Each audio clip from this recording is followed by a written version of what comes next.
कौन कौन से टॉपिक होंगे। ठीक है, तो सबीना जी कुछ फिजिकल जियोग्राफी में पहला topic origin of the universe यानी बिग बैंग थ्योरी कभी पढ़े हैं आप लोग?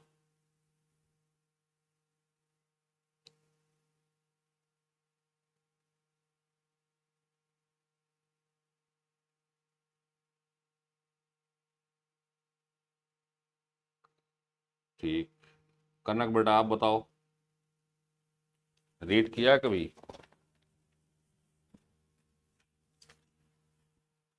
चलिए ठीक है। देखिए, इसका हम पूरा एक ओवरव्यू दे रहे हैं आप लोगों को। और ओवरव्यू में ये बात ध्यान रखिएगा कि इस पे बनने वाले क्वेश्चन और कंटेंट क्या होते हैं, कैसे बनते हैं। तो जैसे कि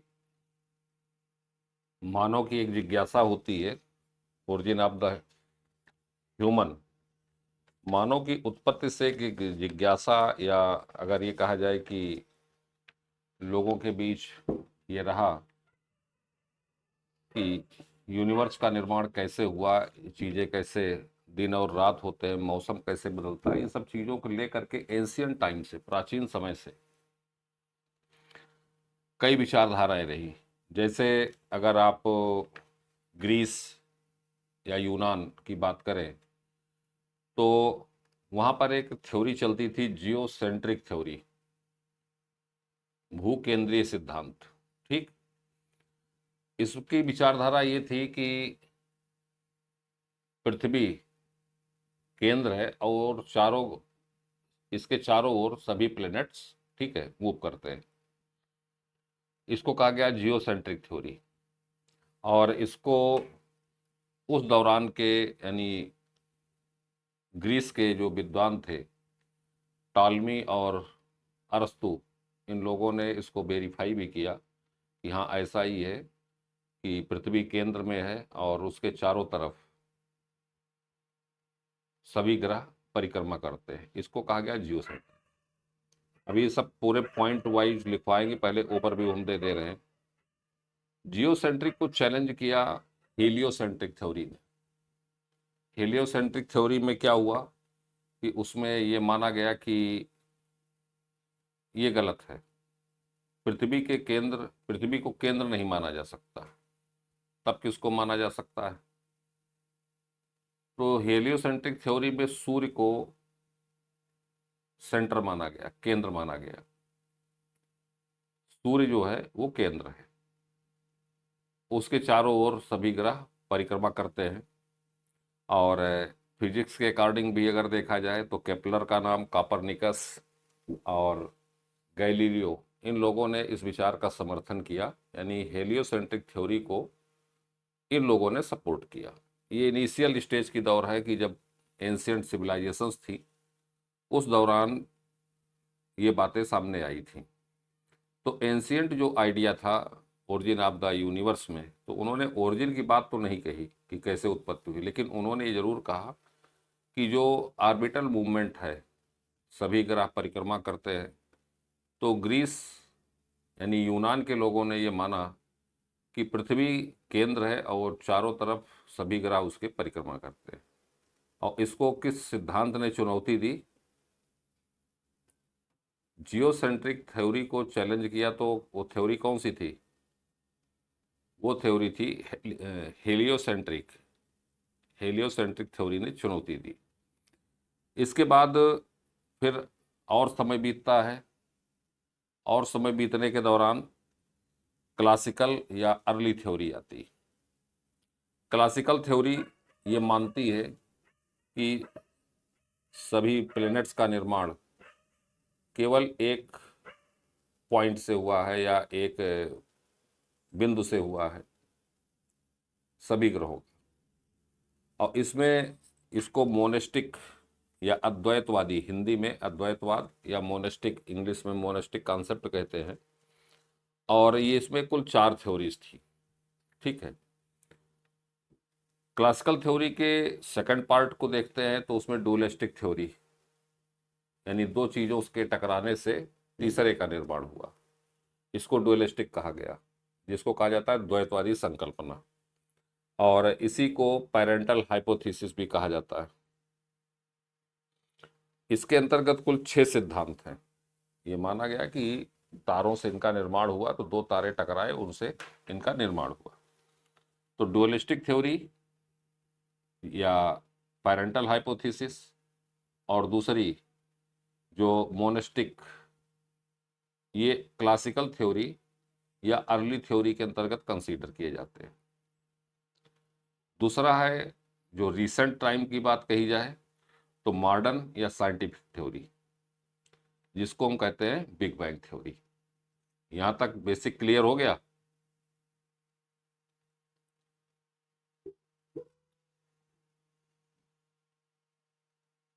द्विवेदी जी आज कहाँ लेट हो गए यार, बताओ, 6 मिनट निकल गया। अच्छा अच्छा। हाँ ठीक है। तो ये बात क्लियर हो गई ना बेसिक, कि ओरिजिन जब हम देखते हैं, ठीक है, तो कैसे कैसे कॉन्सेप्ट डेवलप होते हैं। और आगे के कंटेंट से पहले, अभी हम इसको पूरा लिखवा देते हैं, और आगे के कंटेंट से पहले एक चीज, एक इमेज को आप देख लीजिएगा। ये इमेज अगर आपको स्क्रीन पर दिख रही ना, इस इमेज को आप यहां देखेंगे, ठीक, यहां पर, और यहां के बाद यहां देखेंगे, तो एरिया लगातार एक्सपेंड करता जा रहा है ना। एरिया अगर एक्सपेंड कर रहा है, तो इस चीज को पढ़ने से पहले हम प्रैक्टिकल तौर पर देख लें। बिग बैंग थ्योरी का फिगर यही है, लेकिन इसको हम एक चीज तौर बेसिक तौर पर समझ लें। जैसे कभी आप आग के पास बैठे हो, आग कोयले की या किसी की आग हो, उसके नज़दीक हो, तो तापमान बहुत ज़्यादा होगा। लेकिन उसी आग को अगर आपसे कहा जाए कि इसको जल्दी बुझाना है, या ऐसा करो कि इसको फैला दो, आग जल्दी बुझ जाएगी। ये प्रैक्टिकली तौर पर होता है कि आग को फैला दिया जाए तो जल्दी बुझती है, अपेक्षाकृत जब वो एक जगह इकट्ठा रहती है। इतना तो बेसिक तौर पर हम लोग अपने जीवन में देखे सुने हैं। अब यहां पर इस एरिया से लेके इस एरिया तक आप देखो, यहां से लेकर एरिया एक्सपेंड कर रहा है ना, क्षेत्र का विस्तार लगातार हो रहा है ना। अब जब क्षेत्र का विस्तार होगा तो तापमान क्या होगा, कम होगा या ज्यादा हो जाएगा? ऑब्वियसली तापमान कम होगा, और तापमान जब कम होगा तो एटम्स का फॉर्मेशन, ठीक है, गैसों का मॉडिफिकेशन, ये कई चीजें उसमें स्टेज में आएंगी। तो इस पॉइंट को, ये बिग बैंग थ्योरी में कैसे कैसे क्या चीजें होती रहीं। और यहां पर दूसरा पॉइंट, ये जो डॉट्स दिख रहे हैं, यहाँ इनिशियल स्टेज पर डॉट्स को आप देखेंगे बहुत नज़दीक नज़दीक हैं, लेकिन जैसे जैसे एरिया बढ़ता जाता है तो इनके बीच डिस्टेंस भी लगातार क्या होती जा रही है, बढ़ रही है, डिस्टेंस इंक्रीज कर रही है। इसी बात को सबसे पहले एडविन हबल का नाम सुना होगा। एडविन हबल, जिन्होंने टेलीस्कोप का आविष्कार किया, उन्होंने ये बात साबित की थी कि यूनिवर्स जो है वो एक्सपेंडिंग पोजीशन में है, ब्रह्मांड का विस्तार हो रहा है। और आज भी अगर हम देखें तो ब्रह्मांड का विस्तार हो रहा है। अगर आपसे इंटरव्यू के दौरान कोई कहे, बोर्ड में ये बात उठे, आप ये बात कैसे साबित कर सकते हैं कि यूनिवर्स का एक्सपेंशन हो रहा है, यूनिवर्स का विस्तार हो रहा है, तो आंसर क्या होगा? ठीक, आंसर ये होगा कि यूनिवर्स को जब हम पढ़ते हैं तो उसमें नए प्लैनेट्स के बारे में, सैटेलाइट्स के सैटेलाइट्स के बारे में, ब्लैक होल्स के बारे में, ये हमें नई नई जानकारी मिलती रहती है। अब अगर वो जानकारी, वो चीज़ें हमें मिल रही हैं, वो चीज़ें हमें मिल रही हैं, तो इसका मतलब है कि वो कहीं ना कहीं मौजूद है, हम वहाँ तक नहीं पहुँच पाए। बात समझ रहे हैं? वो चीज़ें हैं, हम वहाँ तक नहीं पहुँच पाए हैं। और जब उसकी डिस्कवरी होती है, सैटेलाइट्स, ठीक है, भेजे जाते हैं, उनके बारे में पता लगता है, तब हमें नॉलेज होता है कि अच्छा हाँ यहाँ भी कुछ है। जैसे कि एग्जांपल बता दें कि हमारी गैलेक्सी, जिसको हम मिल्की वे कहते हैं, ऐसे न जाने कितनी गैलेक्सीज यूनिवर्स में मौजूद हैं, न जाने कितनी, उनकी काउंटिंग नहीं हो सकती, क्योंकि यूनिवर्स को मापा जा पाना बहुत असंभव है। और जितना हम लोग देखते हैं, जितना हम लोग पढ़ते हैं, ठीक है, देखते हैं, ये केवल 3% है, 3%। अभी 97% हिस्से के बारे में कुछ पता ही नहीं। और जिनके बारे में नहीं पता है, जिन एरिया के बारे में नहीं पता है, उनको हम क्या कहेंगे? तो एक शब्द सुना होगा आपने, डार्क मैटर। डार्क मैटर वो ऑब्जेक्ट होता है जिसके बारे में हमें जानकारी नहीं होती, और जब मिलेगा तो जानकारी होगी। ऐसे मैटर्स को हम डार्क मैटर कहते हैं। या जैसे हम कहें डार्क टाइम, तो जिसके बाद जो इतिहास हमारी जानकारी में नहीं है, उस इतिहास को हम कहते हैं डार्क टाइम। ऐसे ही सेम कॉन्सेप्ट यूनिवर्स पर लागू होती है। जिसके बारे में नहीं पता, हम उसको डार्क मैटर कहते हैं। और जब मिल गया, पढ़ना शुरू किए, तो हमने कहा ये फला ऑब्जेक्ट है या फला सैटेलाइट है, उसको नाम दे दिया गया। तो जो इनिशियल स्टेज पर था, ये पॉइंट आप लोग नोट डाउन कर लेना। इनिशियल स्टेज पर, ठीक है, जो अर्ली थ्योरीज में कॉन्सेप्ट में आती, तो दो थ्योरीज हैं, जियोसेंट्रिक,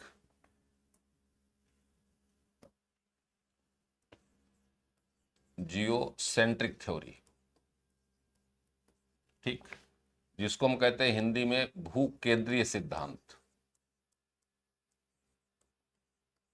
इसमें क्या माना गया कि अर्थ जो है, ठीक है, अर्थ ये सेंटर में होगी और इसके किनारे किनारे सभी प्लैनेट्स मूव करेंगे।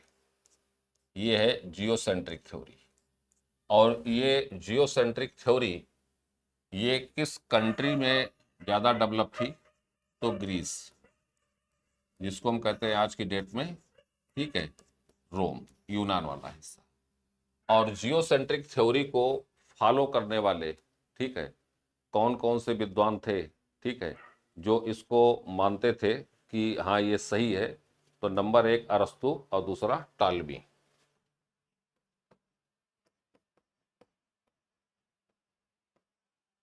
टालमी और अरस्तु, ये तो था जियोसेंट्रिक थ्योरी।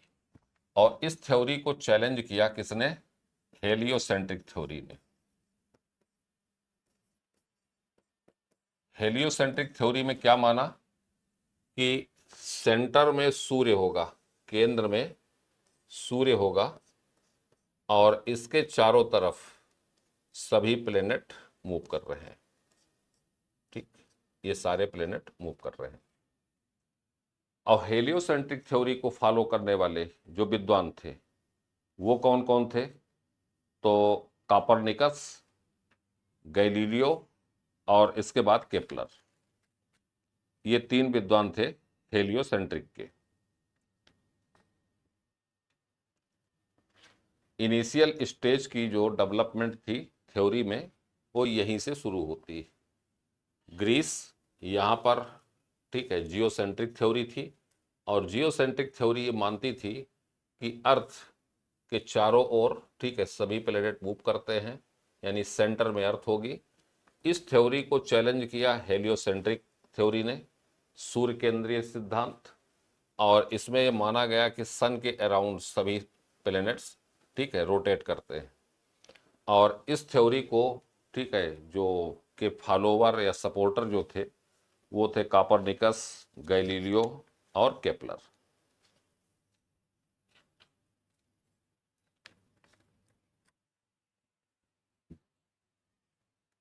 नोट डाउन हो गया भाई?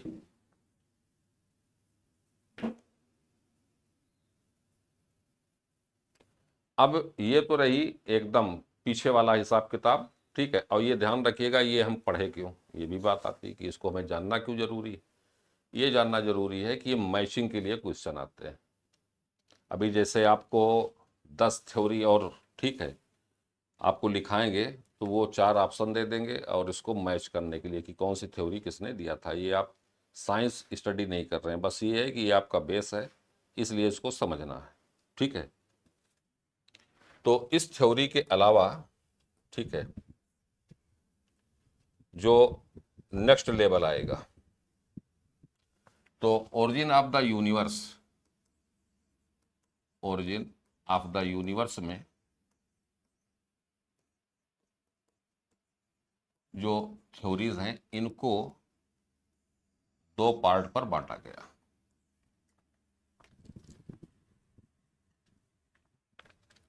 नंबर 1 क्लासिकल थ्योरी,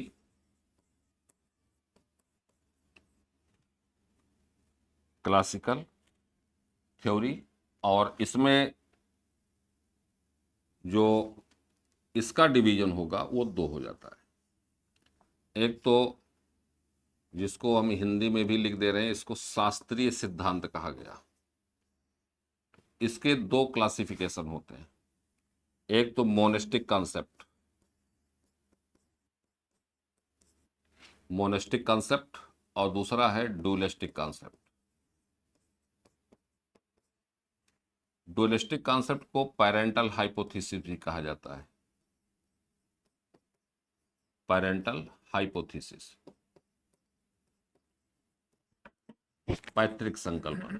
ठीक है, monastic, hello hello hello hello hello hello अगर आप पढ़ेंगे hello hello hello hello hello इसको हेलो हेलो हेलो हेलो अद्वैतवाद, हेलो हेलो हेलो हेलो संकल्पना हेलो। कही गई। और इस विचारधारा को, ठीक है, इस विचारधारा में को मानने वाले 4 सिद्धांत हैं, यानी टोटल नंबर थ्योरीज 4 होंगी। हेलो और हेलो हेलो मोनेस्टिक या अद्वैत, इसको पढ़ने की जरूरत नहीं, बस इतना ध्यान रखो कि ये थ्योरी, ठीक है, ये मानती है कि एक ही सिंगल स्टार से, ठीक है, सभी प्लैनेट्स का निर्माण हुआ है। अगर मोनेस्टिक थ्योरी या अद्वैतवादी संकल्पना ये कह रही है कि सिंगल स्टार से सभी प्लैनेट्स का निर्माण हुआ, तो डुअलिस्टिक यानी डबल, ये क्या कहेगी, ये कहेगी कि 2 स्टार के, ठीक है, कोलाइड होने से, ठीक है, जितने भी प्लेनेट हैं उनका निर्माण हुआ। इसको हिंदी में कहा गया द्वैतवादी संकल्पना, द्वैतवादी संकल्पना। और इसमें 4 सिद्धांत हैं, तो इसमें 6 सिद्धांत। पैरेंटल हाइपोथेसिस को हिंदी में कहा जाता है पैतृक संकल्पना।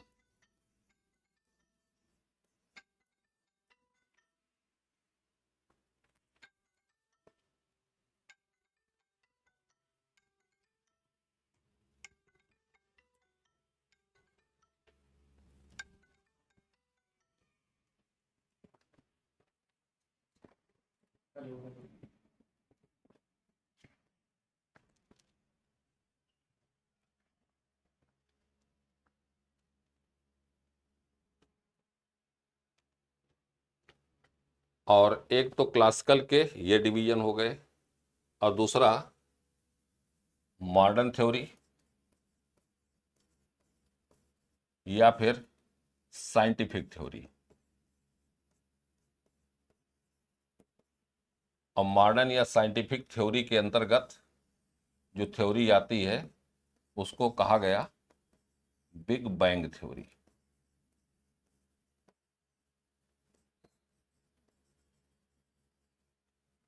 बिग बैंग को हिंदी में कहा जाता है महाविस्फोट सिद्धांत, महाविस्फोट सिद्धांत।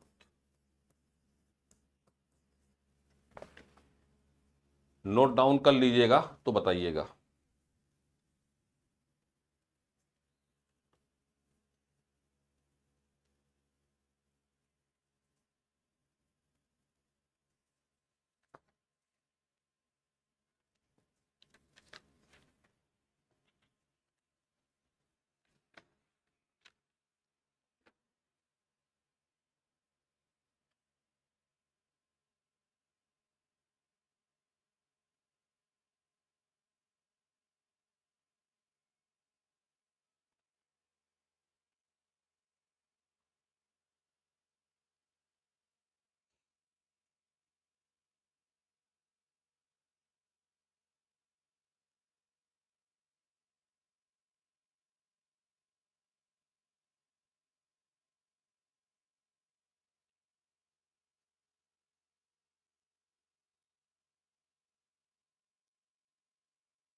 नोट डाउन हो गया सबका भाई, नोट डाउन हो गया ना।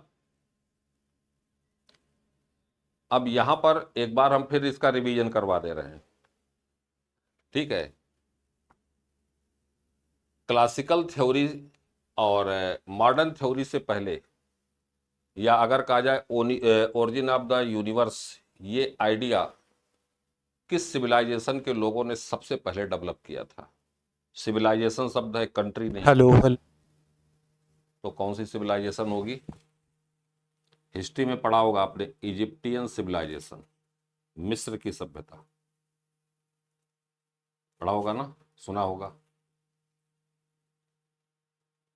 और या फिर क्वेश्चन की लैंग्वेज ऐसी हो सकती, जियोसेंट्रिक थ्योरी। जियोसेंट्रिक थ्योरी किस सिविलाइजेशन के लोगों की देन थी, ठीक, या कहाँ की देन थी? हेलियोसेंट्रिक के फॉलोअर कौन कौन से हैं? या ancient theory of origin of the universe, ब्रह्मांड की उत्पत्ति के सबसे प्राचीनतम सिद्धांत क्या मानते हैं? या भूकेंद्रीय सिद्धांत क्या था, या सूर्य केंद्रीय सिद्धांत क्या था? ये तो उसमें रहा। अब जो आपको विशेष ध्यान देना है वो इस पर ध्यान देना है कि बिग बैंग थ्योरी से पहले, ठीक है, क्लासिकल थ्योरी एग्जिस्टेंस में थी। अब क्लासिकल थ्योरी को कितने पार्ट में बांटा गया? तो दो पार्ट। पहला मोनेस्टिक, जिसको अद्वैतवादी संकल्पना कहते हैं, इसमें 4 लोग फॉलोवर थे, 4 सिद्धांत आपको मिलेंगे, जिसमें comet hypothesis, gaseous hypothesis, nebular hypothesis और मीटियोरिक हाइपोथेसिस। इनको भी लिखवाते हैं। ये मोनेस्टिक, ठीक है, कि एक ही स्टार से ऐसा ऐसा हुआ। डोलेस्टिक में क्या होगा? अगर ये एक ही को मानता है तो इसमें कितने स्टार्स के टकराने के कारण होगा? 2। इसके कितनी थ्योरी है? 6 है, ठीक है। कौन किसको प्रोपाउंड करता है या कौन सा सिद्धांत किसने दिया था, ये मैचिंग के लिए आता है, ठीक है। जैसे अगर आपसे कह दिया जाए कि कॉमेट हाइपोथेसिस किसने दिया था, या गैसियस हाइपोथेसिस या टाइडल हाइपोथेसिस ये किसने दिया था, तो ये सिर्फ मैचिंग के लिए। थोड़ा सा डिटेल में जो पढ़ना है वो आपको पढ़ना है केवल बिग बैंग को, ठीक है। नेक्स्ट स्टार्ट करें।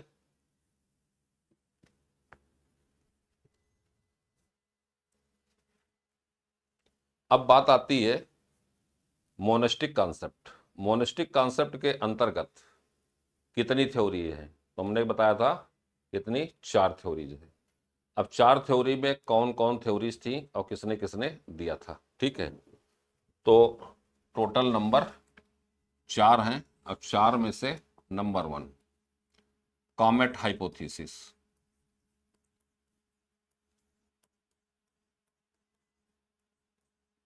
कॉमेट नाम सुना होगा आपने, धूमकेतु परिकल्पना।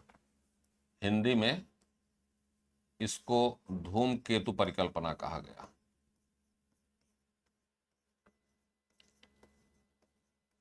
धूमकेतु परिकल्पना, और इसको फ्रांस के विद्वान थे कास्ते द बफन, ठीक है, कास्ते द बफन, इन्होंने दिया था इस थ्योरी को।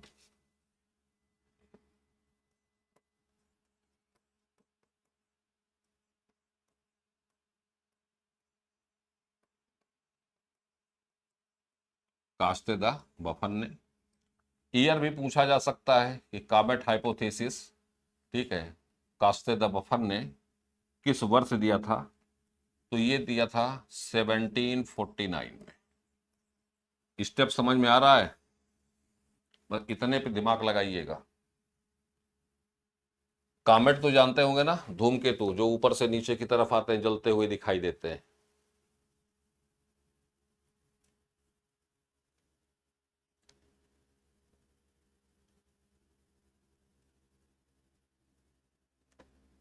तो ये रही नंबर 1 थ्योरी। Number 2 gaseous.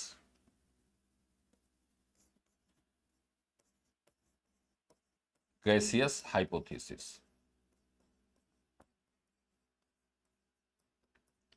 गैसीय परिकल्पना, जिसको कहा गया गैसीय परिकल्पना।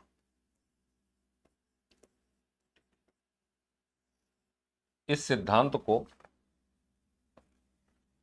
कांट ने दिया था, कांट ने, ठीक है। और ईयर 1755। गैसीय परिकल्पना का एक और शुद्ध हिंदी शब्द आपको मिल सकता है, ठीक है, क्योंकि पेपर ट्रांसलेटेड होते हैं, तो इसकी जगह पर एक शब्द और आ सकता है, वायव्य राशि, वायव्य राशि परिकल्पना। इसको कांट ने दिया था।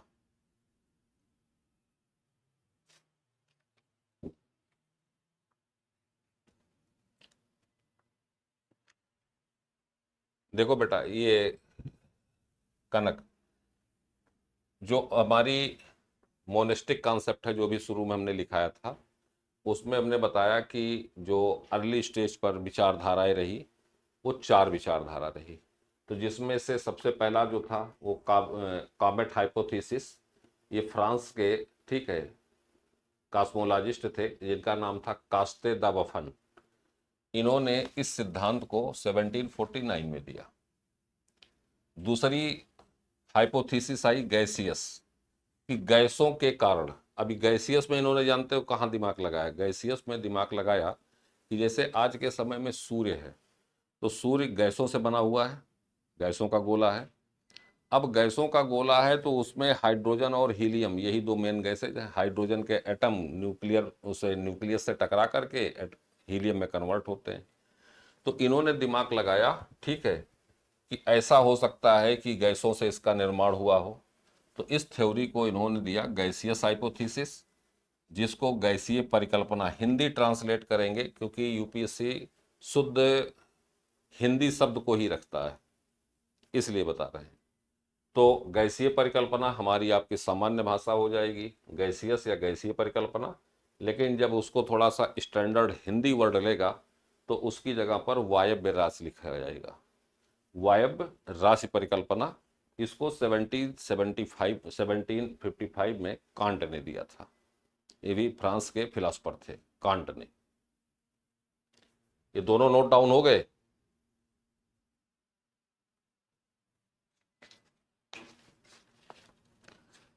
इसमें से तीसरी कॉन्सेप्ट आती है, ठीक, मीटियोरिक, उल्कापिंड जानते हैं, उल्कापिंड नाम सुना होगा आप लोगों ने, जैसे कभी कभार साइंस पढ़ते ना कि उल्कापिंड गिरने वाला है, हाँ? अच्छा, आप में से ईमानदारी से बताओ, उल्कापिंड जब ऊपर से नीचे की तरफ आते हैं तो जलते हुए दिखते हैं ना, नहीं जलते दिखते। कल ही हमने कहा था कि जियोग्राफी कोई विषय है ही नहीं, जियोग्राफी केवल समझने की चीज है। समझ गए तो समझ लो सारी बैतरणी पार है। अब उन्होंने क्या दिमाग लगाया, जो मीटियोरिक कॉन्सेप्ट होगी, ठीक है, मीटियोरिक उल्कापिंड, इसको लाकियर, अमेरिकन साइंटिस्ट थे, उन्होंने दिया था, लाकियर नाम था। और 1919 में दिया था, उस दौरान जब अपने यहाँ भारत में रौलट एक्ट आया था, उस दौरान इन्होंने दिया। तो इन्होंने भी कुछ अनुमान लगाया कि ऐसा भी हो सकता है। तो ऐसा क्या होता है, ठीक है, इसको आप पहले इमेज से समझ लेना। इसको हम कहते हैं मीटियोरिक, मीटियोर, ठीक है। ये एक्चुअल में राकी स्ट्रक्चर होता है, और उल्कापिंड ये स्पेस से जब निकलता है तो अर्थ की तरफ आता है, और अर्थ में जब इंटर करता है तो अर्थ के एटमॉस्फेयर में इंटर करने के बाद, अर्थ के एटमॉस्फेयर में ये इंटर करता है, और इंटर करने के बाद ये देखा होगा आपने कि ये जलना, बर्निंग स्टार्ट होती है, ये बर्न होना शुरू होता है। अब जलता हुआ उल्कापिंड जब ऊपर से नीचे की तरफ कहीं भी किसी ऑब्जेक्ट पर गिरेगा, ठीक है, तो निश्चित है कि वो दिमाग आदमी तो लगाएगा कि इससे भी दूसरा कुछ हो सकता है। क्योंकि ऐसा दिमाग क्यों लगाया इन्होंने, क्योंकि जैसे हम पृथ्वी के निर्माण की बात करेंगे तो पृथ्वी का एक ही सैटेलाइट है, ठीक है, मून, चंद्रमा। अगर बिग बैंग से यूनिवर्स का निर्माण हुआ तो बिग क्रंच से, ठीक है, आपका मून का निर्माण होगा। सॉरी बिग स्प्लैश से मून का निर्माण होगा, बिग क्रंच से ये ब्रह्मांड फिर खत्म होगा। तो बिग में 3 शब्द रहते हैं, बिग बैंग, बिग स्प्लैट और बिग क्रंच। तीनों कहाँ कहाँ अप्लाई होंगे उसको हम बताएंगे।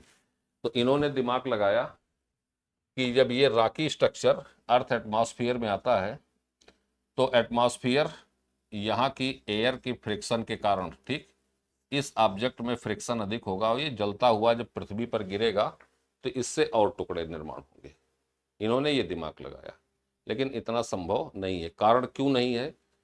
क्योंकि ये नीचे क्यों आ रहा है, यही सब कंट्रोवर्शियल क्वेश्चन होते हैं। ये नीचे क्यों आ रहा है और ये पृथ्वी की तरफ क्यों आ रहा है? ये और कहीं निकल गया होता। तो पृथ्वी इसको जब अर्थ के एटमॉस्फेयर में इंटर करेगा तो अर्थ की ग्रेविटेशनल पुल, गुरुत्वाकर्षण बल काम करना शुरू करता है। और गुरुत्वाकर्षण बल, ठीक है, वही एटमॉस्फेयर को बांध के रखता है, वही इसको भी अपनी तरफ अट्रैक्ट करेगा। अब जब ये नीचे की तरफ आएगा तो निश्चित है फ्रिक्शन ज़्यादा होगा। अब फ्रिक्शन जब ज़्यादा होगा तो रिजल्ट क्या होता है, ये ध्यान स्टेप समझ लीजिएगा। कोई भी ऑब्जेक्ट अगर स्पेस से अर्थ में, अर्थ की तरफ आ रही है और वो बर्निंग कंडीशन लिखा हुआ है, वो बर्न हो रही है, तो कितनी स्टेज को क्रॉस करने के बाद वो बर्न होगी, ये बात बड़े समझने की है। जैसे हमने कहा, एक बहुत सीधी से बात की, कोई चट्टानी संरचना है, ऊपर से नीचे की तरफ है और जल रही, लेकिन नहीं, जब आप कॉस्मोलॉजी होते हैं, पढ़ते हैं, तो उसमें स्टेजेज होती हैं, ठीक है। अब कैसे स्टेज होंगी ये भी समझिएगा। ये राकी स्ट्रक्चर, ठीक है, सबसे पहले क्या होगा, गर्म होगा, वार्म। वार्म होने के बाद क्या होगा, ठीक है, हॉट होगा, थोड़ा और गर्म होगा, और उसके बाद वेरी हॉट होगा, और वेरी हॉट होने के बाद ये बर्न होना शुरू होगा। जब हीट को बर्दाश्त करने की क्षमता खत्म हो जाएगी तभी तो जलेगा। जब तक हीट को बर्दाश्त करेगा तब तक तो रहेगा, लेकिन नहीं जलेगा। लेकिन जहां हीट को बर्दाश्त करने की क्षमता खत्म हुई, वहीं से किस स्टेज में आ जाएगा, ये हमें जलता हुआ दिखाई देगा। तो सबसे पहले जो ऑब्जेक्ट नीचे आ रहा है वो गर्म होगा फ्रिक्शन के कारण। फ्रिक्शन और बढ़ेगा, डेंस एटमॉस्फेयर में रहा और गर्म होगा, बहुत गर्म होगा, और बहुत गर्म होने के बाद ये जलने की स्टेज में आता है। और जब ये जलने की स्टेज में आएगा तो उसी को हम कहते हैं मीटियोराइट्स, उल्कास्म। ये जलते हुए गिरते हैं नीचे की तरफ, फायदेमंद होते हैं, नुकसानदेह नहीं होते, लेकिन बस साइज बड़ा ना हो, ठीक है। इनकी जो राख होती है ना, वो नेचुरल वेजिटेशन के लिए बड़ा फायदा करती है। तो ये क्लियर हो गया मीटियोरिक कॉन्सेप्ट। अब मीटियोरिक कॉन्सेप्ट को कौन दिया था, लाकियर ने दिया था, ठीक है। नेक्स्ट पॉइंट पर आते हैं।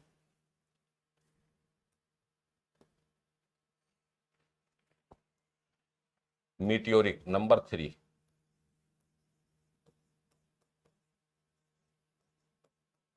मीटियोरिक कॉन्सेप्ट ये लाकियर ने दिया था,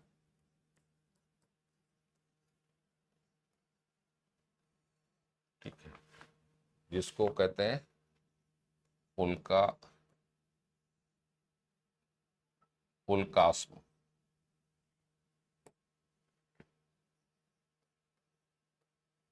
या उल्का पिंड।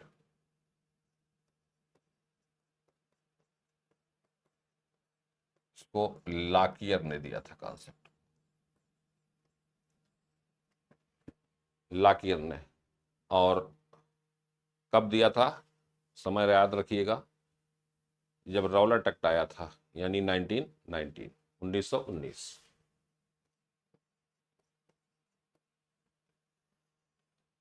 और number 4 concept, nebular hypothesis. Nebular, initial stage of star, गैसों के बादल को नेबुला कहा गया।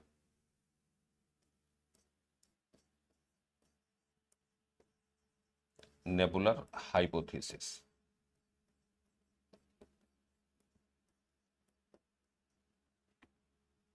नेबुलर हाइपोथेसिस, जिसको शुद्ध हिंदी में निहारिका परिकल्पना कहते हैं, निहारिका।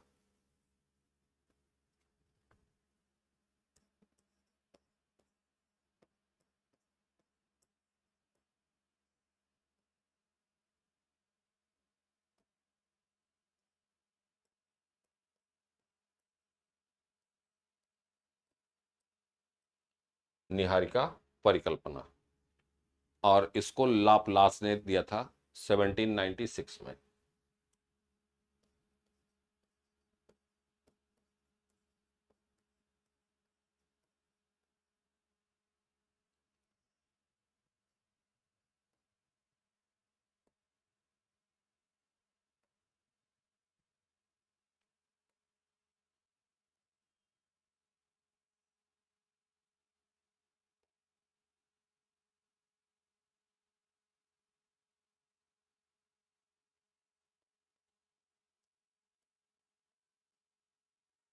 वो लाप्लास ने 1796 में दिया था।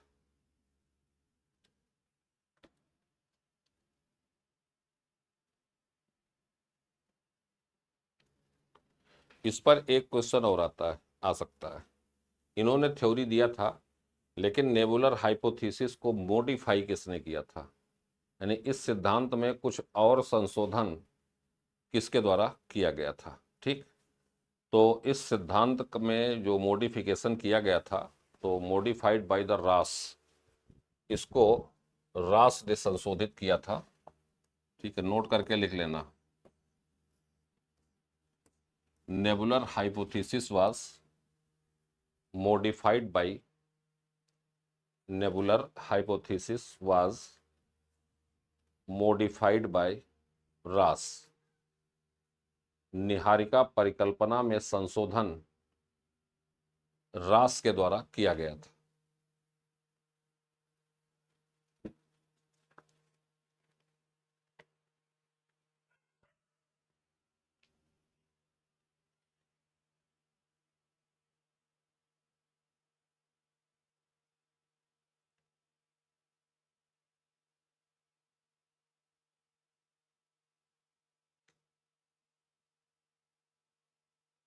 द्विवेदी जी, कंप्लीट हो गया?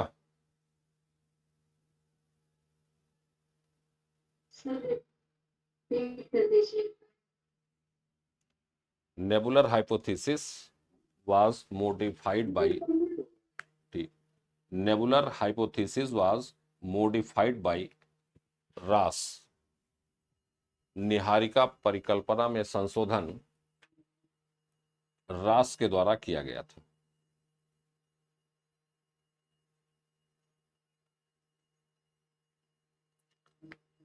अच्छा, एक एक बहुत कॉमन सी बात करें आप लोगों से। अच्छा, अगर कैमरा ऑन करके पढ़ा जाए, पढ़ाया जाए, तो कोई प्रॉब्लम?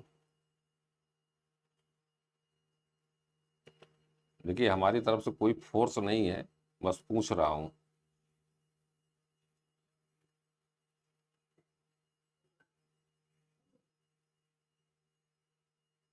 ये देखिए, द्विवेदी जी का आंसर आया और बच्चे अभी तो कोई रिप्लाई ही नहीं कर रहे हैं।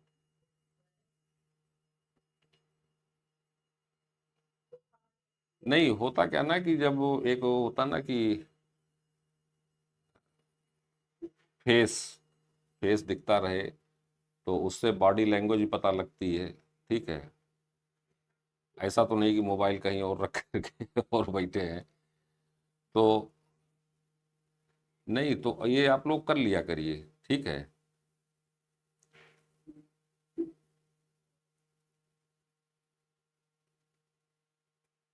ठीक है, ऐसा कोई इशू नहीं है हमारी तरफ से, लेकिन थोड़ा सा ये रहता ना कि एक इंटरेक्शन होता रहता है। अभी तो स्क्रीन ऑफ, हम केवल पढ़ा रहे हैं। ठीक है, पता ही नहीं लग रहा है। ठीक है, तो ये बात थोड़ा सा ध्यान रखिएगा, अगर आप लोगों को सूटेबल लगे तो। ठीक है, तो मोनेस्टिक का, नहीं नहीं, हम भाई किसी को कोई चार्ज या आरोप नहीं लगा रहे हैं। हमारा कहने का इंटेंशन समझो, हमारा कहने का इंटेंशन सिर्फ इतना है कि एक जो होता है ना कि दिखाई देता है कि बच्चे यहाँ बैठे हैं, स्टूडेंट बैठे हैं, तो इंटरेक्शन भी हो जाता है। ठीक है, अभी तो वन वे कम्युनिकेशन है कि बस सीधे चल ही रहा है मामला।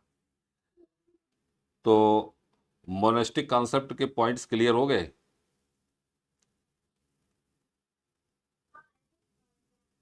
ठीक है, मोनेस्टिक के बाद दूसरी कॉन्सेप्ट क्या थी? Dualistic concept. अब डुअलिस्टिक कॉन्सेप्ट में क्या होगा? ये लोग ऐसा कहेंगे ना कि दो तारे टकराए और उनसे तीसरे का जन्म हुआ। बस इतनी बात दिमाग में रखिएगा। दो तारे टकराएंगे और तीसरे का जन्म होगा। ये है डुअलिस्टिक कॉन्सेप्ट, जिसको द्वैतवाद भी कहा जाता है हिंदी में, द्वैतवादी संकल्पना। और इसमें कुल मिलाकर के ठीक 6 थ्योरीज हैं, 6 थ्योरीज हैं डुअलिस्टिक कॉन्सेप्ट में। तो इनको भी आप 1 बाय 1 लिख लीजिएगा, ठीक है।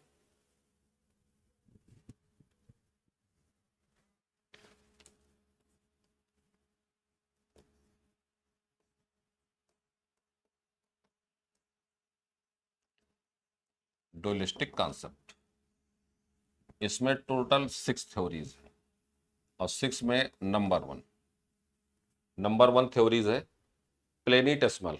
अब प्लेनिटेसिमल का मतलब क्या होता है, तो यहां समझ लेना।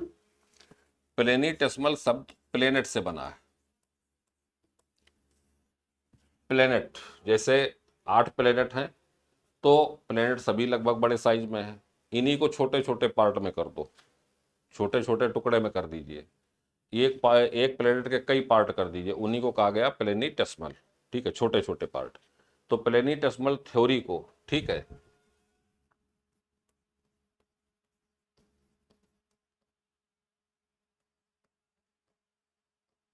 टेस्मल थ्योरी,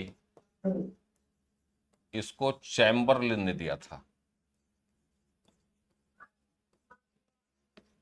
चैम्बरलिन ने, ठीक है।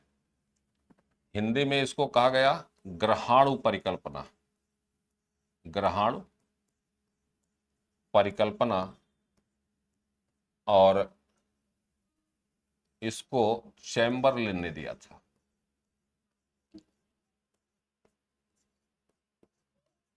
ईयर क्या होगा, 1905, ईयर 1905। सेकंड थ्योरी प्लेनेटेसिमल के बाद टाइडल थ्योरी। टाइडल, ज्वार देखा, ज्वार पानी के ऊपर उठता है फिर नीचे गिरता है। टाइड दो होते हैं, हाई टाइड और नीप टाइड।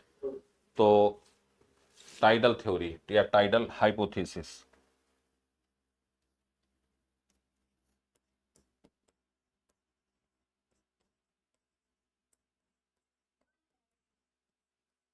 टाइडल हाइपोथेसिस, इसको हिंदी में कहा गया ज्वारीय परिकल्पना।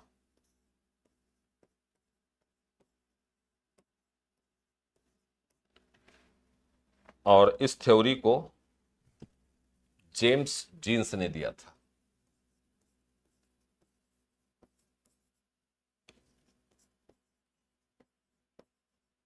जेम्स एंड जीन्स ने इस थ्योरी को दिया 1919 में।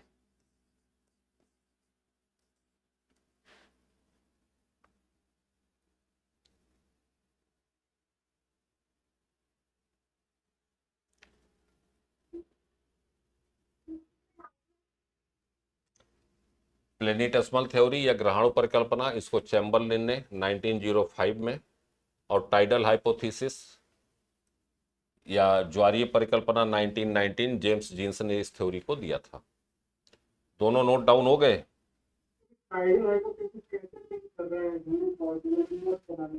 ये टाइडल हाइपोथेसिस, ठीक है। देखिए, जैसे टाइडल शब्द होता है कि समुद्र का पानी ऊपर उठेगा, ठीक है। अब इनिशियल स्टेज पर, ठीक है, जैसे हम अपनी अर्थ को लें, पृथ्वी को लिए एक प्लेनेट से समझिए। पृथ्वी को जो शुरुआती दौर था, पृथ्वी एकदम हॉट कंडीशन में थी, गर्म अवस्था में थी। अब गर्म अवस्था में दो कंडीशन होंगी। अगर उस पर कोई एक्स्ट्रा फोर्स काम कर रही है, तो जिधर फोर्स अधिक लगेगा उधर की तरफ क्या होगा, बल्ज होगा, उठेगा, ठीक। और जिधर कम काम करेगी उधर डाउन हो जाएगा। ऐसे ही जो हम टाइड की बात करते हैं, तो सन, मून और अर्थ तीनों एक सीध में होंगे, तो ग्रेविटेशनल अट्रैक्शन अधिक होगा, उससे पानी की जो हाइट होगी वो और ऊपर उठेगी। अब जब वो 90 डिग्री के एंगल पर होंगे, तो ग्रेविटेशनल अट्रैक्शन कम काम करेगा, हाइट कम होगी। ये इनका विचार था, ठीक है। लेकिन ये सब केवल आइडियाज़ हैं कि ऐसा भी हुआ हो सकता है कि कभी पृथ्वी गर्म अवस्था में थी, ठीक है, गुरुत्वाकर्षण बल के कारण इसका कुछ मैटर निकल के बाहर चला गया, ऐसा हो गया। तो ये सब केवल मैचिंग के दिमाग पर ध्यान रखिए, क्योंकि ये सब ज़्यादा डिटेल ना द्विवेदी जी, ये सब ऑप्शनल में ज़्यादा काम करेंगे। यहाँ तो जीएस में बस इतना है कि हाँ टाइडल हाइपोथेसिस दिया, और टाइड आप भी जानते हैं, टाइड का मतलब क्या होगा, सी राइज करना और डाउन होना, ठीक है। तो ये दो हो गए। थर्ड लिखिएगा, binary star concept. Third, binary star concept.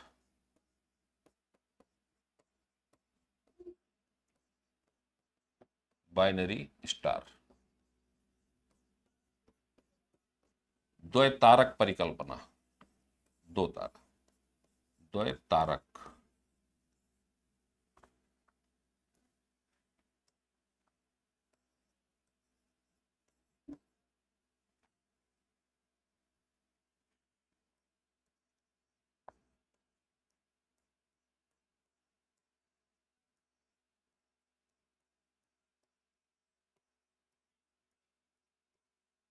द्वैतारक यानी दो तारों के टकराने से, ठीक है, यूनिवर्स का फॉर्मेशन हुआ।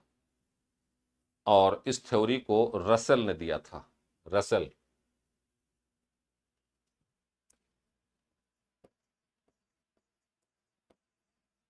रसेल ने 1937 में, 1937 में।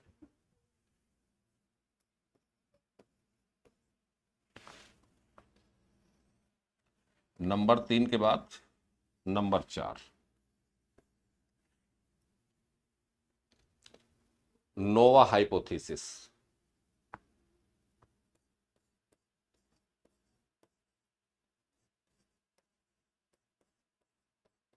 नोवा हाइपोथेसिस, नोवा परिकल्पना।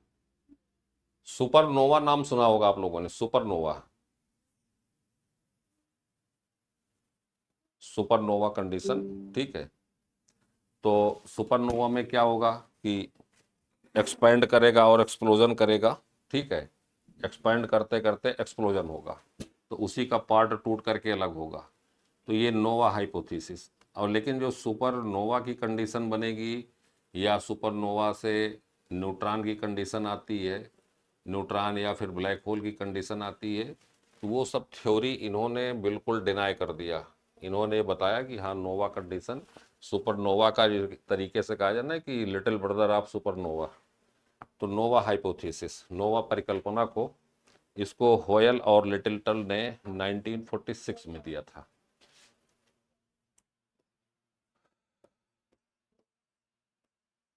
होयल एंड लिटिलटन।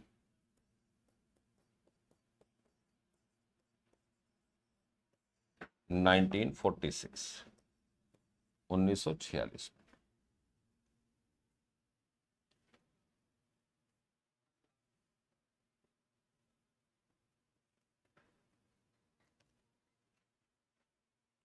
नेक्स्ट दो हैं, एक सेफीट कॉन्सेप्ट।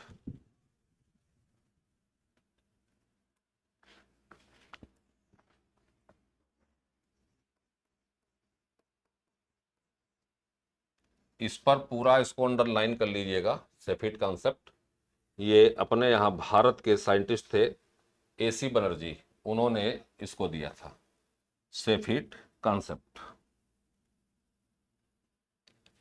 एसी बनर्जी ने दिया था।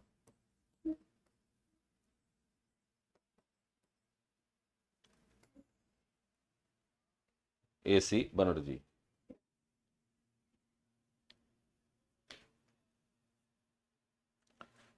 नाइनटीन 42 में, 1942 में इन्होंने कॉन्सेप्ट दिया था।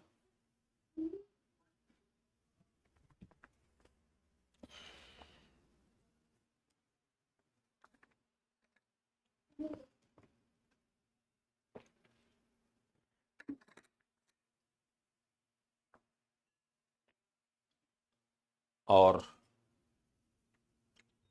लास्ट है इंटरस्टेलर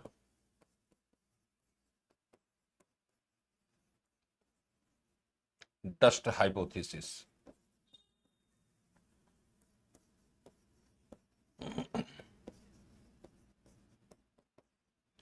हिंदी में इसको कहा गया अंतर तारक धूलि परिकल्पना।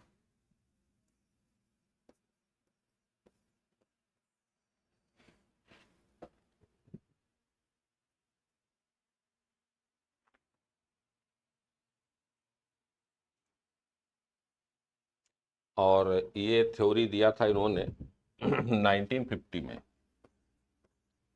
1950 में।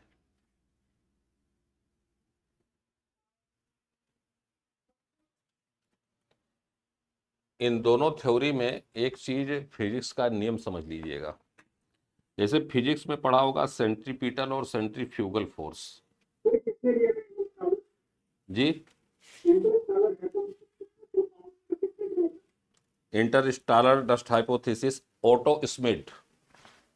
अच्छा, इसको लिखा है नहीं थे यार, ओटो स्मिथ।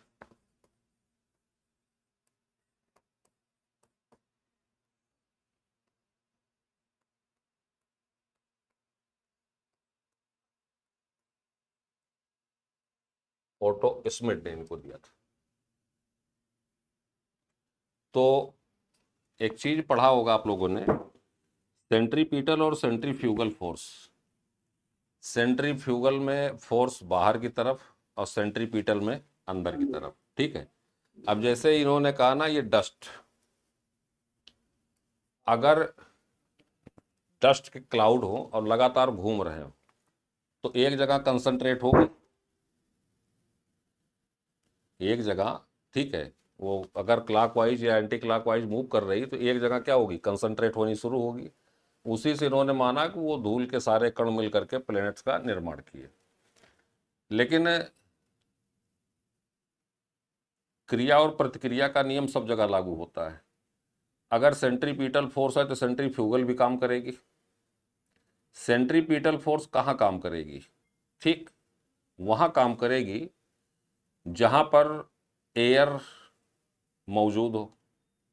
अब एयर मौजूद होगी तो डस्ट पार्टिकल स्कैटर्ड पोजीशन में होंगे, बिखरा हुआ होगा। जैसे हवा चल रही है तो धूल एक जगह कंसंट्रेट नहीं होगी, दूर दूर बिखरी होगी। लेकिन अगर हवा शांत होगी, ठीक, तो धूल जहाँ पड़ी है वहीं पर मौजूद रही। उसको अट्रैक्ट करने के लिए कोई फोर्स होनी चाहिए। या इसको एक तरीके से और समझ लीजिए कि अर्थ इंटीरियर को जब देखते हैं, अर्थ इंटीरियर, तो जो हैवी मटेरियल है, अर्थ इंटीरियर में जो हैवी मटेरियल है, ठीक है, तो क्रस्ट का पार्ट, मेंटल का पार्ट और कोर का पार्ट। कोर को दो पार्ट में कर लीजिए, आउटर कोर और इनर कोर। अब इनर कोर, ठीक है, ये सॉलिड है, हैवी मटेरियल इसमें है। अगर एवरेज डेप्थ देखते हैं तो 6371 किलोमीटर इसकी गहराई मिलती है, इनर कोर की। अब अगर आपसे कहा जाए या हो कि ये जो हैवी मटेरियल थे इतनी गहराई में कैसे चले गए, ये बात हो सकती है कि नहीं हो सकती? भाई इतनी गहराई में जाने का मतलब, अरे 1 किलोमीटर, 2 किलोमीटर, 4 किलोमीटर तो संभव है कि चलो भाई गड्ढा खोद दिया है, कभी कुछ रहा होगा। लेकिन इतनी गहराई में जाने का मतलब क्या होगा? तो शुरुआती दौर में जो द्विवेदी जी आपने क्वेश्चन उठाया था ना कि टाइडल, तो अर्थ का इनिशियल स्टेज क्या था? हॉट एंड लिक्विड कंडीशन थी। गर्म और तरल अवस्था में क्या होगा? जब वो स्पिन करेगी, रोटेट करेगी, ठीक, तो शरबत बनाए आप में से कितने लोग? शरबत, ठीक है। तो जो हैवी मटेरियल होगा वो क्या होगा? नीचे की तरफ जाएगा, ठीक। अब उसको हम क्या कहेंगे? ग्रेविटेशनल पुल कहेंगे। ग्रेविटेशनल अट्रैक्शन से वो नीचे की तरफ जा रहा है, क्योंकि इसके हैवी होना महत्वपूर्ण नहीं, इसमें मटेरियल, मेटल कौन कौन से, आयरन मौजूद है, ठीक है। तो ये तो रहे सब बेसिक बेसिक सिद्धांत इनके, जितना भी आपका बिग बैंग के पहले का लफड़ा रहा, ठीक है। अब बात आती है बिग बैंग की। तो एक चीज थोड़ा और ब्रॉड कॉन्सेप्ट में समझिए। आज किसमें? हाँ, उन्होंने कहा कि सेंट्रीपीटल काम करेगा, फ्यूगल नहीं। हाँ,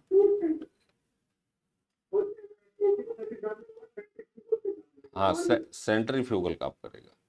अब वो एक चीज और समझ लीजिए, जो साइंस कहती है आज के समय में, वो हमारे ऋषि मुनियों ने बहुत पहले कह दिया था। जैसे संपूर्ण यूनिवर्स का निर्माण हुआ है एटम से, ठीक। अब संपूर्ण यूनिवर्स का निर्माण अगर एटम से हुआ है तो निश्चित है कि एटम में अगर उसका स्ट्रक्चर देखेंगे तो इलेक्ट्रॉन, प्रोटॉन और न्यूट्रॉन, ये तीनों मौजूद होंगे ना। प्रोटॉन और न्यूट्रॉन मिलकर के न्यूक्लियस का निर्माण करते हैं, ठीक है। प्रोटॉन प्लस न्यूट्रॉन ये मिल करके, ठीक है, न्यूक्लियस का निर्माण करेंगे, ठीक है। अब न्यूक्लियस का जब निर्माण करेंगे तो न्यूक्लियस के चारों ओर इलेक्ट्रॉन चक्कर लगाता है या नहीं लगाता?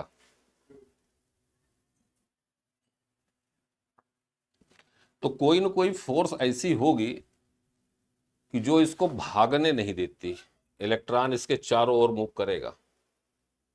और कोई फोर्स ऐसी होगी जो दोनों को बांधने का काम करता है, ठीक। तो साइंस इनको क्या कहती है? साइंस कहती है ये सुपर नेचुरल फोर्सेस है। और वही सुपर नेचुरल फोर्स हमारे यहाँ ऋषि मुनियों ने बताया कि सृष्टि का निर्माण ब्रह्मा, विष्णु और महेश ने किया। अब जैसे भी सावन शुरू हो रहा है, अब उधर विष्णु भगवान या कौन है भाई, देवसैनी एकादशी के बाद सोने चले गए। अब इसकी सबकी जिम्मेदारी, सब मेंटेन करने का काम, लॉ एंड ऑर्डर किसका होगा? शंकर जी का होगा, नहीं होगा? ठीक है। अब शंकर जी संभालेंगे, खुराफात न करना भाई, नहीं तो मामला गड़बड़े हो जाएगा। शंकर जी तो जितनी जल्दी प्रसन्न होंगे उतने जल्दी गुस्सा भी होते।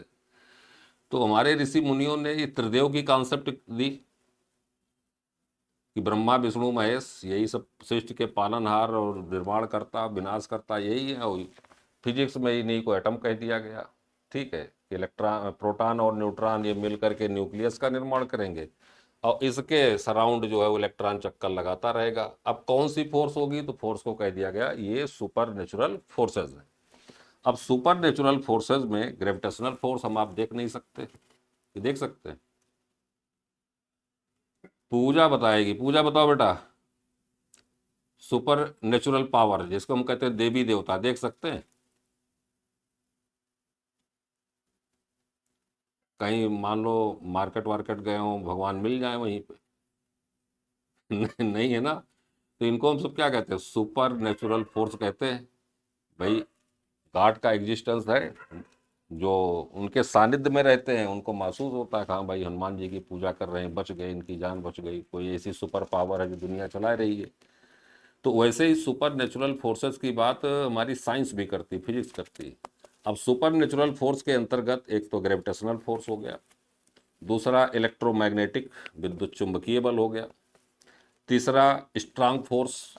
स्ट्रांग फोर्स का मतलब कोई चीज़ मजबूती से, या इसको स्ट्रांग और वीक दो और फोर्स हैं, इनको प्रैक्टिकल तौर पर समझो। जैसे शीशे का गिलास है, वो जुड़ा रहता है, हम आप क्या देखते हैं कि शीशे का गिलास है, जुड़ा हुआ है, ठीक है, पूरा गिलास है। लेकिन उसी गिलास के साथ एक रिएक्शन दो, गिलास को उठा के पटक दो तो टूट जाएगा ना। तो कोई ईंट को पटको तो ईंट टूट जाएगी। पृथ्वी पर कोई चीज़ ऐसी, ठीक है, नहीं है कि जिस पर प्रयास किया जाए तो टूटे ना। तो टूट क्यों जाती है? अगला क्वेश्चन तो यही है ना कि वो भाई जो जुड़ी है वो टूट कैसे जाती? कोई ना कोई फोर्स होगी जो इसको, इसकी जो बॉन्डिंग कैपेसिटी उसको कमजोर कर देती।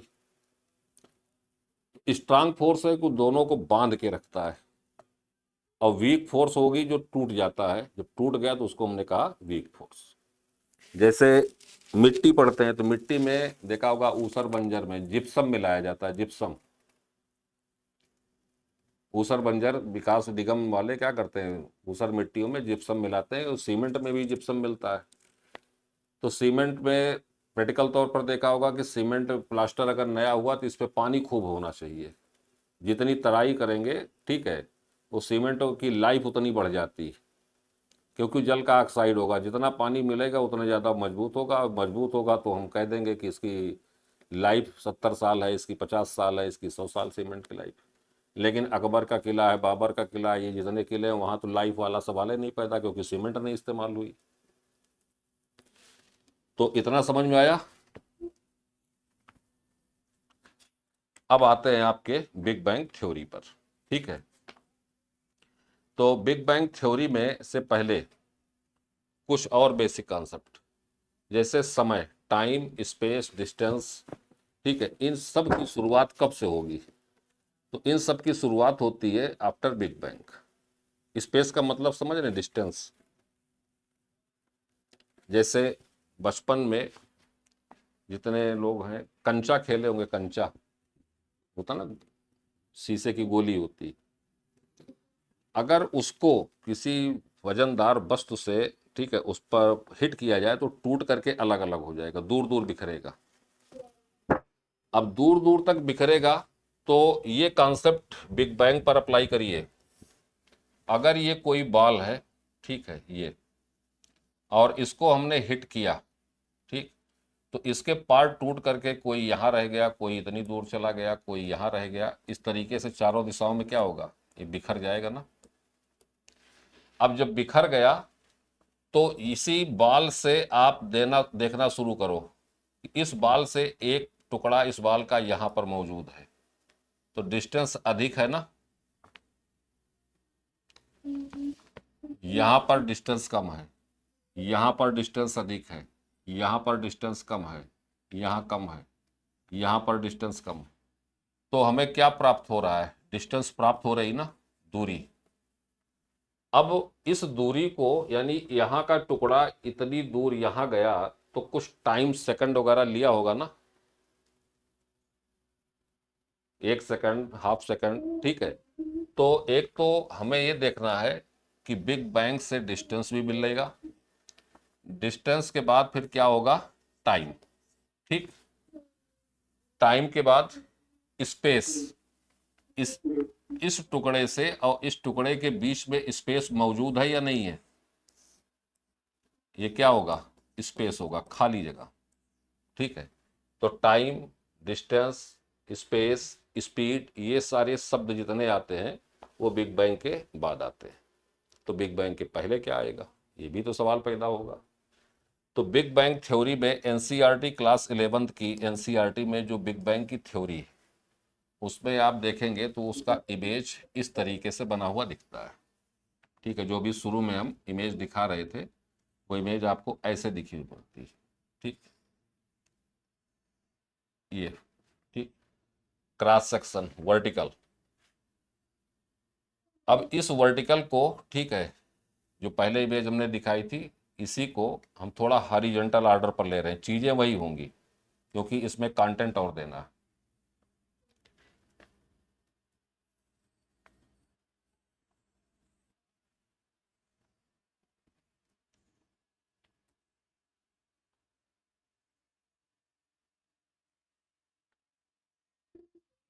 एरिया धीरे धीरे क्या हो रहा है, बढ़ रहा है ना। बिग बैंग में भी यही हुआ कि शुरुआती दौर में जो है, ठीक है, एरिया कम था। अब ये टाइनी बॉल होगा, ठीक, जिसमें विस्फोट होगा, टाइनी बॉल। अब टाइनी बॉल, जिसको हिंदी में कहा गया, ठीक है, हिंदी में इसको कहा गया छोटा गोलक, ठीक है, गोल बिंदु था, इसमें एक्सप्लोजन होगा, एक्सप्लोजन होने के बाद ये लगातार एक्सपेंड कर रहा है, ठीक है। इस फिगर को अभी हम पूरा समझा दें दोनों पॉइंट, तब फिर आप लोग ड्रा करिएगा। तो इसकी कोई लिमिट होगी ना, ये कब तक ऐसा चलेगा, यानी एक्सपेंशन ऑफ यूनिवर्स ये पूरे समय तक, ठीक है, जब तक चाहे चलेगा या फिर कभी खत्म होगा। तो इसका कॉन्सेप्ट, ये बिग बैंग थ्योरी अगर है, ठीक, ये बिग बैंग है, महाविस्फोट हुआ। तो बिग बैंग का उल्टा कॉन्सेप्ट होता है बिग क्रंच, यानी कि ये फिर से इसी जगह पर आएगा, संपूर्ण यूनिवर्स खत्म होगा। तो जो खत्म होगा वो स्टेज ये होगी कि सब कुछ फिर से उसी जगह पर पहुंचेगा। ये एक्सपेंशन लिमिट है, ठीक, सबसे ऊपर एक्सपेंशन। इसके बाद ये आगे की तरफ बढ़ेगा, तो आगे की तरफ बढ़ेगा तो एरिया लगातार क्या होता रहा है, बढ़ रहा है या कम हो रहा है, एरिया कम हो रहा है। तो इतने कॉन्सेप्ट को जहां एक्सपेंशन है इसको हमने कहा बिग बैंग, और इसको जहां यूनिवर्स खत्म होने की बात कही जाती है इसको कहा गया बिग क्रंच। ठीक, समझ गए?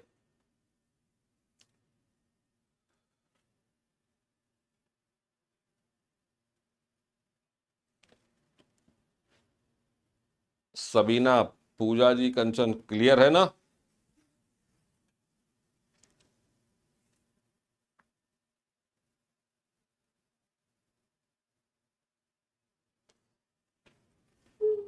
तो बिग बैंग में एक्सपेंशन हो रहा है और बिग क्रंच में सिंक करेगा, सब कुछ एक जगह आकर के फिर से वहीं आएगा जहां से ब्रह्मांड शुरू हुआ वहीं पे आकर खत्म होगा। यानी कि अगर हम इसको थोड़ा सा साइंस के दृष्टिकोण से देखें तो इसमें जो एक्सपेंशन वाला हिस्सा ये है, इसमें एनर्जी अधिक है या कम है?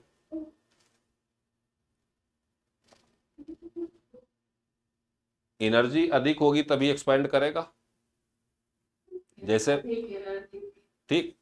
और इधर एनर्जी लगातार क्या होती जा रही है? कम होती जा रही, तो फिर आके वहीं सिंक करेगा। ठीक। और एनसीईआरटी में, ठीक है, 11th क्लास की एनसीईआरटी में ओरिजिन ऑफ द जो यूनिवर्स है, ठीक है, उसमें एक थ्योरी है बैलून थ्योरी, गुब्बारे के सिद्धांत। आज के डेट में उसको माना ही नहीं जाता, आप पढ़िएगा उसको, हम बता दे रहे हैं उसमें कमी क्या है। जैसे प्लेट टेक्टोनिक थ्योरी दुनिया पढ़ती है कि बहुत बढ़िया है, लेकिन प्लेट टेक्टोनिक थ्योरी में भी कमी है। क्या कमी होगी?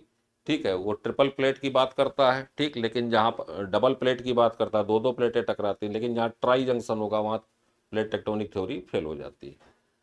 अब इसमें एक्सपेंशन में क्या है, बैलून थ्योरी जो एनसीईआरटी 11th में फंडामेंटल ऑफ फिजिकल जियोग्राफी आप पढ़ेंगे तो उसमें है। ये हटा दें इसको, बैलून थ्योरी कैसे फेल होती है, ठीक है, यूनिवर्स के एक्सपेंशन को सही तरीके से नहीं एक्सप्लेन करती है, उसको समझिएगा कैसे करती है। एक बैलून आप ले लीजिए, ठीक, ये बैलून है, अब इसमें डॉट लगा दीजिए विदाउट एयर, इसमें एयर नहीं है, अब आपने इसमें डॉट लगा दिया। ठीक। अब दूसरी कंडीशन लो कि इसमें हमने एयर फिल करना शुरू किया, एयर, अब बैलून का साइज बड़ा हो जाएगा ना, जब गुब्बारे में हवा भरेंगे तो गुब्बारे का साइज क्या होगा, बड़ा होगा। तो जब बड़ा होगा तो ये डॉट्स की साइज भी बढ़ेगी या डॉट्स की साइज वही रहेगी?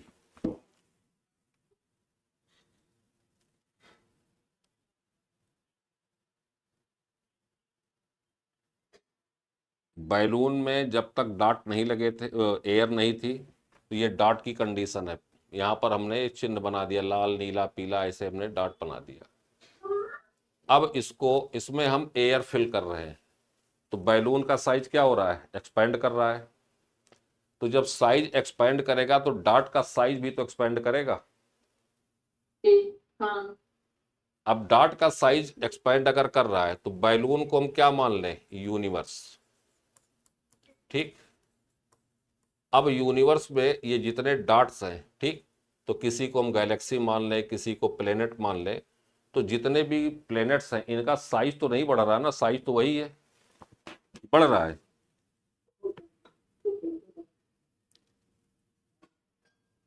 पृथ्वी का आकार तो जो 4.6 बिलियन ईयर था, तो साइज तो वही है ना, कि बढ़ गया?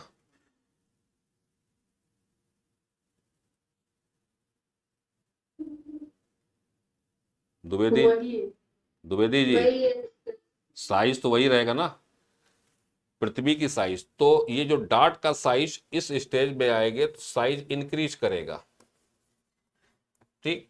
लेकिन यूनिवर्स के संदर्भ में तो ऐसा होता ही नहीं है।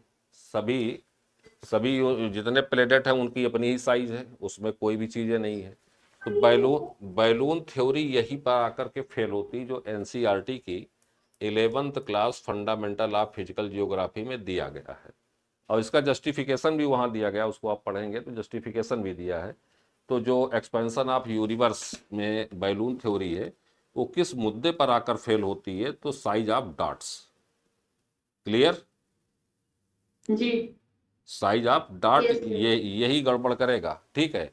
और अगर ऐसा होता कि किसी प्लेनेट में ऐसा एविडेंस मिल गया होता, ठीक है, कि जैसे मान लेते हैं मरकरी, वीनस, अर्थ, मार्स, जुपिटर, किसी में ऐसा होता कि ये तो 1 करोड़ वर्ष पहले इतना था, आज इतना हो गया, तब ये माना जा सकता था कि नहीं भाई साइज बढ़ भी रही है, केवल पृथ्वी की नहीं बढ़ी है, लेकिन तो बढ़ तो सबकी रही है।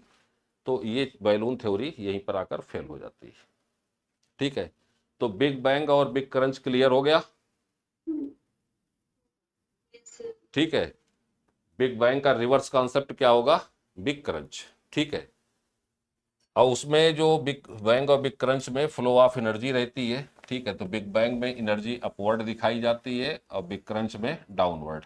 एनर्जी का फ्लो इस तरीके से बिग बैंग में यहाँ पर एनर्जी का फ्लो होगा, बिग क्रंच में इसी इमेज को उल्टा कर दो, ठीक, इसी फ्लो को आप उल्टा कर दीजिए, रिवर्स कॉन्सेप्ट, ये डाउनवर्ड मूव करेगी, ये डाउनवर्ड मूव कर रही, तो डाउनवर्ड मूव करेगी तो सब कुछ यहीं पर आकर केंद्रित होगा टाइनी बॉल पर, जहां से ये शुरू हुआ था वहीं आकर खत्म हुआ। रिवर्स साइन एरो साइन है, ये क्रंच का एग्जाम्पल होगा, और अपवर्ड साइन है, ठीक है, तो ये एक्सपेंशन का, एक्सपेंशन का साइन, ठीक है। इसी के साथ एक कॉन्सेप्ट और आती है बिग स्प्लैट। चंद्रमा, अर्थ का जो सैटेलाइट है, ठीक है, वो चंद्रमा है ना, तो ऐसा माना जाता है, ठीक है, ऐसा माना जाता है कि अर्थ से मार्स के साइज का, ठीक है, ऐसा माना गया, बिग स्प्लैट की कॉन्सेप्ट है, बिग स्प्लैट, ये माना गया कि मार्स साइज का एक टेरेस्ट्रियल ऑब्जेक्ट, ठीक, चट्टानी टुकड़ा, वो पृथ्वी से आकर के टकराता है। तो जब टकराएगा तो पृथ्वी में, ठीक है, क्या होगा, डिप या गड्ढा बनेगा, यहाँ का मटेरियल टकराने के बाद छिटक कर अलग होगा, ऑब्जेक्ट से टकराएगा तो इसके हिस्से टूट करके अलग हुए। अब जब हिस्से टूट करके अलग हुए तो अर्थ की अपनी ग्रेविटेशनल पुल है या नहीं है, ग्रेविटी साधारण भाषा में कहा जाए, और जो हिस्सा अलग हुआ वही हिस्सा आज की डेट में, ठीक है, अर्थ का सैटेलाइट कहा गया, जिसको कहते हैं मून, और ये अर्थ के चारों तरफ क्या कर रहा है, परिक्रमा करता है कि नहीं करता, ठीक है, इसी को कहा गया बिग स्प्लैट की घटना। तो big bang, big crunch, big splat, तीनों क्लियर हो गया।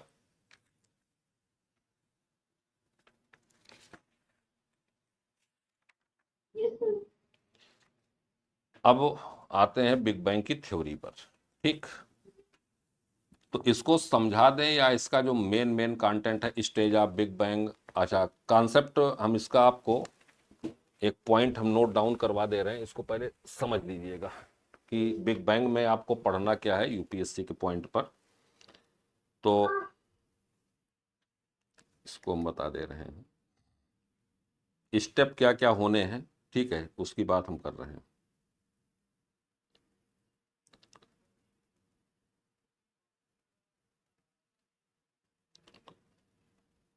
जैसे अभी बिग बैंग का बैकग्राउंड बताया, इजिप्ट सिविलाइजेशन, इसके बाद बिग बैंग थ्योरी क्या है, यूनिवर्स का फॉर्मेशन कैसे होगा, ठीक है, और यूनिवर्स का डेवलपमेंट ये कैसे होगा, कौन कौन से सपोर्ट हैं बिग बैंग में, आज की डेट में 2026 में कोई थ्योरी सिद्धांत ऐसा है जो बिग बैंग को सपोर्ट करता है, ठीक है।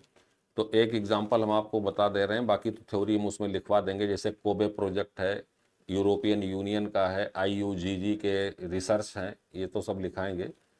एक बुक पढ़ा होगा आपने, नाम सुना होगा, a brief history of time, समय का संक्षिप्त इतिहास, और 21st सेंचुरी के जाने माने फिजिशियन, फिजियोलॉजिस्ट जो आपके स्टीफन हॉकिंस, नाम सुना होगा, इन्होंने किताब लिखी थी, उसमें इन्होंने प्रूव किया था कि नहीं, जो बात जॉर्ज लेमेंटेयर जो बिग बैंग थ्योरी के प्रोपाउंडर थे, उन्होंने जो बात कही वो सही है। एक तो एविडेंस आपका ये है कि a brief history of time में स्टीफन हॉकिंस ने इसको सही साबित किया। कोबे प्रोजेक्ट स्टार्ट हुआ, कोबे में भी यही बताया गया कि हाँ, ये बात जो कही गई, जो स्टेजेज हैं वो सही हैं। और बिग बैंग थ्योरी को लेकर के कि ऐसा हुआ था या नहीं हुआ था, कौन कौन से मिशन, ठीक है, इम्प्लीमेंट हुए थे, और इसमें क्वेश्चन किस टाइप का बनेगा, तो ये 4-5 स्टेज हैं, ठीक है। तो इसमें बैकग्राउंड तो हमने लिखवा ही दिया था, इजिप्टियन सिविलाइजेशन और ये जो क्लासिकल थ्योरी हो रही थी। अब सीधे बात आती है बिग बैंग थ्योरी की। तो इसमें कुछ पॉइंट्स बोल दें, आप लोग लिख लेंगे या यहाँ पर हम नोट डाउन करते रहें?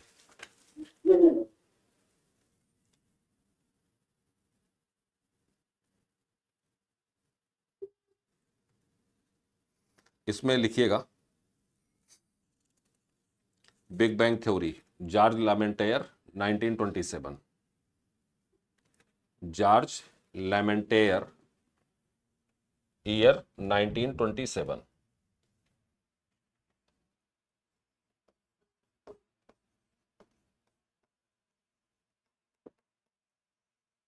हिंदी में इनका नाम जॉर्ज लेमेत्रे होगा, ठीक है, जॉर्ज लेमेत्रे। इन्होंने 1927 में बात कही।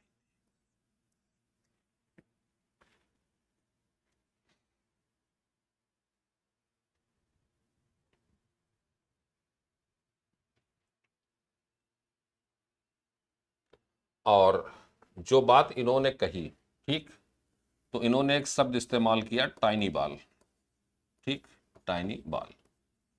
अब इसमें था क्या, इस इमेज को जरूर ड्रा कर लीजिएगा, जो भी टाइम स्पेस और डिस्टेंस आपसे डिस्कस कर रहे थे, ठीक है।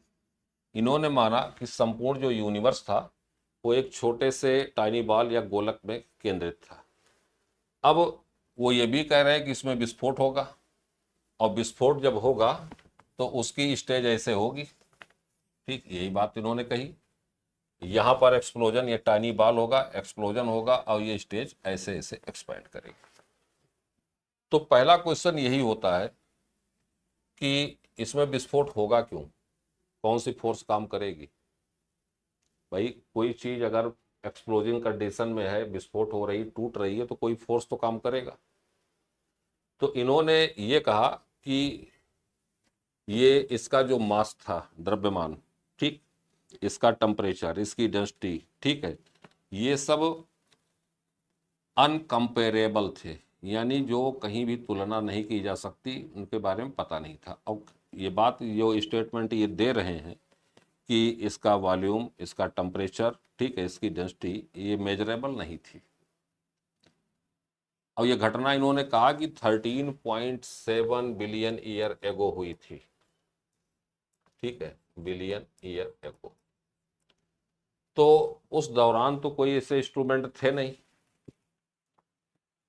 अब सवाल खड़ा होता है कि ऐसा कैसे पता लग सकता है कि ये घटना 13.7 अरब वर्ष पहले हुई थी, उसके और पीछे क्यों नहीं जा रही, उसके और पहले क्यों नहीं हो रही है?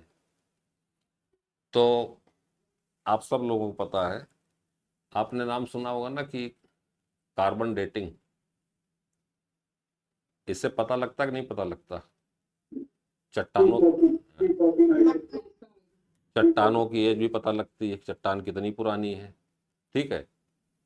तो उससे मेजर किया गया कि हाँ, ये जो बात इन्होंने कही, ठीक है, कि ये 13.7 अरब वर्ष, ठीक है, तो वो ऐसी ही चट्टानें हैं।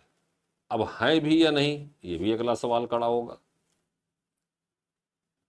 तो पृथ्वी जब ठंडी होगी, ठीक, तो जो सॉलिड लैंड मास बनेगा उसी को पैंजिया कहा गया, और पैंजिया का एक पार्ट अपने यहाँ भी है, गोंडवाना लैंड, जो पेनिनसुलर प्लेटू, उसी का पार्ट है। अब पुरानी चट्टानें तो वहीं मिलती हैं। अब चट्टानों का इंडिया में क्लासिफिकेशन करेंगे, धारवाड़, कोडप्पा, विंध्यन, दुनिया भर की चट्टानें भारत में पड़ी हैं। तो ये क्लियर हो गया ना कि इनका जो मेजरमेंट होगा वो रॉक स्ट्रक्चर पर ही होगा। अब इसमें एक्सप्लोजन होगा, ठीक, इसमें एक्सप्लोजन होगा। तो इसका पहला पॉइंट, इसको ऐसे फिगर में ड्रा करके लिख लीजिएगा। इसका टेम्परेचर, इसकी डेंसिटी, ठीक है, और इसका वॉल्यूम।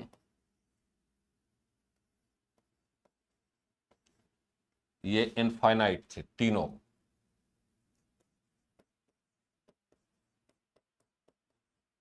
इनफाइनाइट, अनंत थे।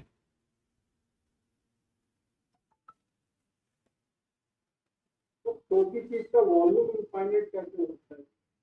मेजर नहीं किया जा सका, बस उन्होंने कह दिया भाई। जैसे एक, ये तो बहुत पुरानी बात है, अपने यहाँ हम देख लें आईवीसी, इंडस वैली सिविलाइजेशन, 2500 या 2750 ईसा पूर्व समय है। अब उन्होंने पता नहीं कौन सी भाषा लिख दिया, तो जितने भी इतिहासकार रहे गए तो पढ़ने में नहीं आ रहा है, ये इसको क्या करो, इसको कह दो पिक्टोग्राफिक है। इसमें चित्र उत्र तो बने हैं, लेकिन यार ये पढ़ने उड़ने में नहीं आ रही, बताओ इसे ही है। ठीक है। या जैसे एक चीज़ और बताएं मज़ेदार आपको, ये बिग बैंग हो रहा है 13.7। अब बिग बैंग के पहले का समय क्या होगा पता ही नहीं है। तो जब पता ही नहीं तो उसको हम क्या कह देंगे, डार्क टाइम कह देंगे, मामला ख़त्म। अब कौन पछड़ा फाले। तो साइंस वाले भी बड़ा हिसाब किताब लगा करके, तो बिग बैंग से पहले के टाइम को, ठीक है, हम लोग क्या पढ़ते हैं, इसको कहते हैं डार्क टाइम। और डार्क क्यों? क्योंकि हमारे इसके पहले तो हमें कुछ पता ही नहीं, तो कह दो सब कुछ अंधेरे में था, सब कुछ भैया उसके बारे में कुछ ज्ञान नहीं है, इसलिए वो डार्क में है। ठीक है, तो यहां तक क्लियर हो गया। अब इसमें एक्सप्लोजन होगा। अब यहीं पर दिमाग लगाने की थोड़ी सी जरूरत है। ठीक है, इसमें एक्सप्लोजन होगा जब, तो एक्सप्लोजन में स्टेजेज आएंगी, स्टेज ऑफ बिग बैंग। तो पहले ये साइज होगी, फिर इसका साइज लगातार क्या होता जाएगा, बढ़ेगा या कम होता जाएगा? बढ़ेगा सर। अब बढ़ेगा, साइज बढ़ेगा तो टेम्परेचर, टेम्परेचर कम होगा कि टेम्परेचर बढ़ेगा? टेम्परेचर कम होता जाएगा। अब टेम्परेचर अगर कम होता जा रहा है तो सारा रिजल्ट आपको मिल गया। ठीक, अब यहां पर समझो, ये जब इनिशियल स्टेज पर, ठीक है, अर्थ को पढ़ते हैं तो हॉट एंड लिक्विड कंडीशन कहा गया। ठीक, तो हॉट एंड लिक्विड्स का मतलब क्या होगा, इसमें गैसेज मौजूद होंगी, और गैसेज रिलीज होने की प्रक्रिया को कहा गया डिगैसिंग। अब एरिया, ये हिस्सा एरिया बढ़ रहा है तो इसका टेम्परेचर कूल डाउन होगा, और जो टेम्परेचर कूल डाउन होगा, ठीक है, तो न्यू एटम्स या न्यू मैटर प्राप्त होंगे या नहीं होंगे? नए मैटर मिलने शुरू होंगे। एनर्जी जो है किस में कन्वर्ट होगी? मैटर में। लेकिन यहाँ पर एक कठिन सवाल ये आता है कि जो विस्फोट हुआ था बिग बैंग थ्योरी में, उसको आज की डेट में मापा भी गया है कोबे प्रोजेक्ट के अंतर्गत। ठीक है, ये मापा भी गया कि ये जो विस्फोट हुआ था वो कितने सेकंड के अंतराल पर हुआ था। भाई अगर हम कोई चीज़ पटकेंगे तो इस जगह से नीचे तक जाने में 1 micro second, half micro second time लगेगा नहीं लगेगा? हाथ में है तब तो सुरक्षित है, लेकिन जब नीचे पटकेंगे तो ट्रेवल करने में जो टाइम लगेगा वो लगेगा। इस, हाँ हाँ बेटा बताओ। आज की डेट में हम लोग पढ़ते हैं ना कि microsecond, nanosecond, picosecond, ये सब पढ़ते ही नहीं पढ़ते, लेकिन इससे हम लोगों का कोई मतलब नहीं है। हमारा मतलब है प्लैंक सेकंड से। प्लैंक, और प्लैंक सेकंड का मतलब क्या होता है जानते हैं? 10⁻⁻43। इसकी यूनिट होती है 10⁻⁻43 प्लैंक सेकंड।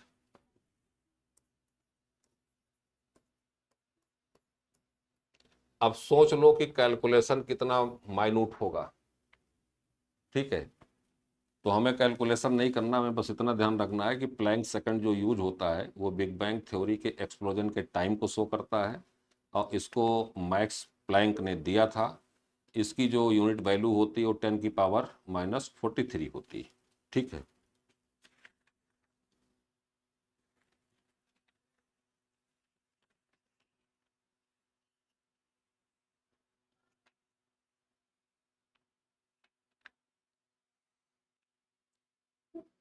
इस पे लिखवाएं स्टेज नंबर 1, स्टेज नंबर 2 क्या क्या होगा। ये प्लैंक सेकंड नोट कर लिया कि एक्सप्लोजन टाइम में क्या समय लगेगा। तो इसमें ठीक है, नंबर 1 मैटर स्पार्क, इसको हम एक और बना देते हैं, इसमें गड़बड़ हो जाएगा। स्टेज नंबर 1 में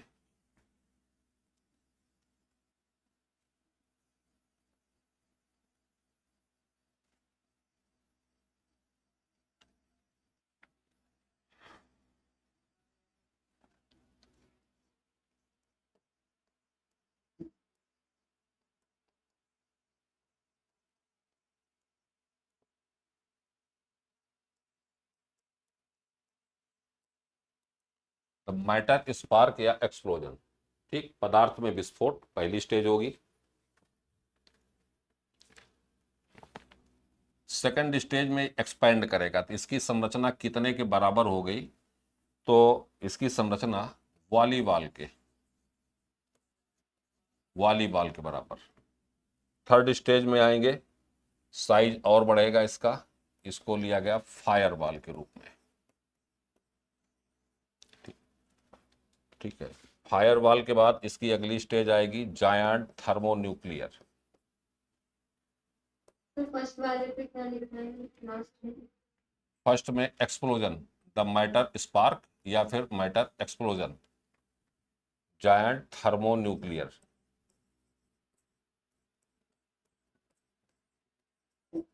साइज लगातार बढ़ रहा है। मेरे गाँव के अंदर दो तीन चीजें हैं जो कर रही है,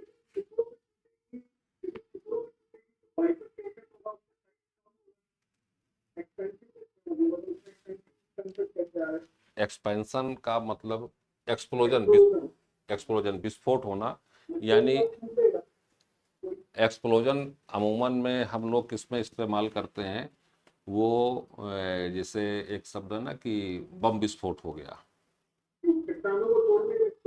ठीक है, अब इस चीज को IUGG एक्सप्लोजन शब्द इस्तेमाल करती है, किसमें विस्फोट हुआ। अब एक्सप्लोजन का कोई रीजन नहीं बताता कि विस्फोट किन कारण से हुआ, बस ये बताता है कि इसका टेम्परेचर बहुत अधिक था, वॉल्यूम अधिक था और इसकी डेंसिटी अधिक थी, इस कारण से इसमें एक्सप्लोजन हुआ। IUGG इसको वो इसके behind explosion region, explosive region, वो आज तक नहीं पता लगा कि विस्फोट हुआ कैसे। जैसे कोबे प्रोजेक्ट में है, उसमें एटम को तोड़ा गया, तोड़ने के बाद वो कितना एक्सपैंड कर रहा है। ठीक है, स्विट्जरलैंड के पास जो टेस्टिंग की गई थी, कितना एक्सपैंड कर रहा है, उसी से बता दिया गया कि हाँ कोबे प्रोजेक्ट जो है वो बिग बैंग थ्योरी को भी अप्रूव करता है। टूट रही है तो 1000 ये जो बढ़ रहा है अच्छा, नहीं नहीं, जैसे अभी मैंने बॉल वाला एग्जांपल दिया था आपको, वो कंचे वाला, कि ये यहाँ पर टूटा, अब यहाँ पर टूटा तो इसके कण बिखरेंगे ना, इधर उधर बिखरेंगे। अब इसको एरिया इसका दूर तक जाएगा तो एरिया बढ़ रहा है। अब समझ गए, जैसे इसको हम एक दो स्टेज पर तोड़ दें, यहाँ तोड़ा, इसके सारे कण यहीं पर बिखर गए तो बात खत्म हो गई। अब इसके टूटने के बाद इसके कण कोई यहाँ पड़ा है, कोई यहाँ पड़ा है, कोई यहाँ पड़ा है, तो ये एरिया लगातार क्या हो रहा है। हाँ हाँ, पूरा पूरा। इसीलिए शुरुआती दौर में हमने वो आग वाला एग्जाम्पल बताया था कि आग को फैला दो तो तापमान क्या होगा, कम होता जाएगा। अब इसी जायंट थर्मोन्यूक्लियर के बाद इसका टेम्परेचर क्या होगा, कूल डाउन होगा।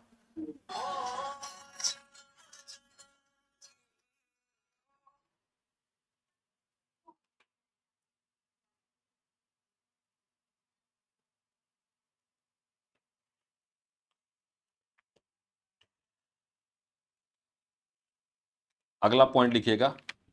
नेक्स्ट इसके बाद यहाँ पर temperature cool down, temperature cool down 4500 kelvin, 4500 kelvin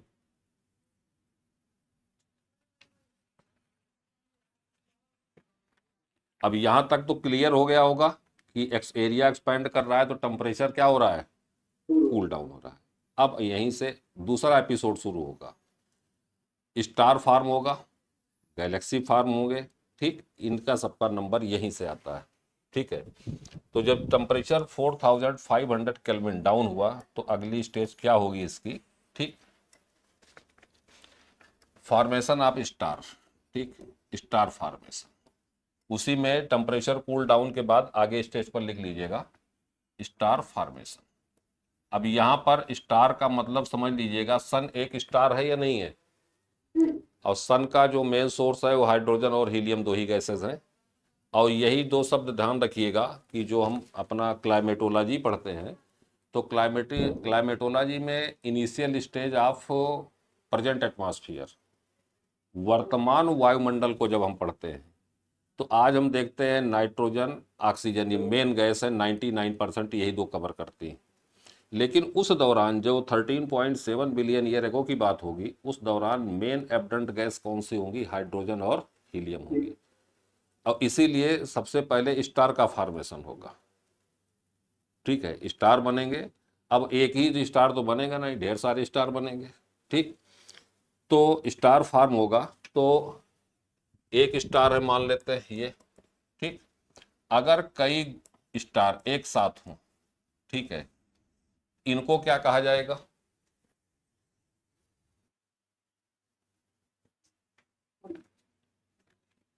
constellation, कांस्टेलेशन में तो ऑर्डर होगा ना सर। इनको क्या कह सकते हैं, गैलेक्सी कह सकते हैं या फिर ग्रुप ऑफ स्टार कह सकते हैं। इसका आंसर कनक बताएंगी। कई स्टार हों तो उसको क्या कह सकते हैं, ग्रुप ऑफ स्टार कह सकते हैं या गैलेक्सी। Group of star. ठीक, ग्रुप ऑफ स्टार या गैलेक्सी। तो देखो बेटा यहाँ गैलेक्सी शब्द इस्तेमाल होगा, ठीक। जैसे हमारे सेंटर में पृथ्वी में जो मिल्की वे है उसमें सेंटर में उसके केंद्र में सन है ना, ठीक, सन है और उसके अराउंड सारे प्लैनेट्स हैं। यहाँ तो सिर्फ स्टार की बात की जा रही है।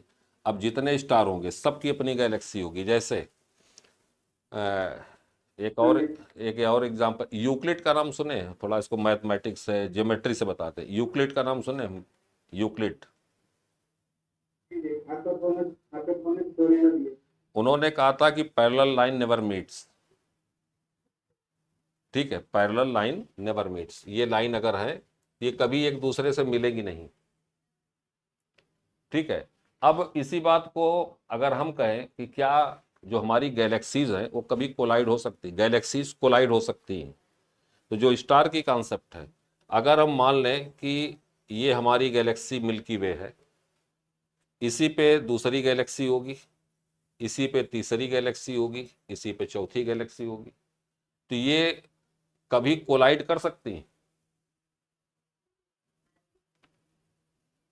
ये कभी कोलाइड नहीं करेंगी, एक दूसरे से टकरा नहीं सकती, क्योंकि सबकी ऑर्बिट अलग अलग होगी, सबकी ऑर्बिट अलग अलग है।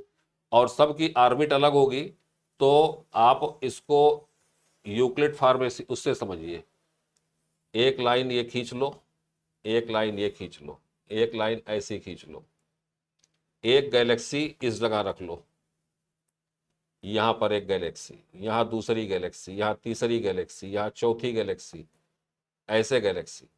तो सब अपनी अपनी ऑर्बिट पर मूव करेंगे या एक दूसरे से कोलाइड करेंगे?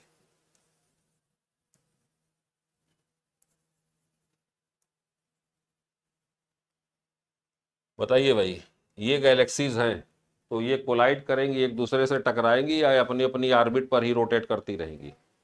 अपनी अपनी ऑर्बिट पर। अपनी अपनी अपनी अपनी ऑर्बिट पर ही रोटेट करेंगी, कभी टकराने की संभावना नहीं होगी।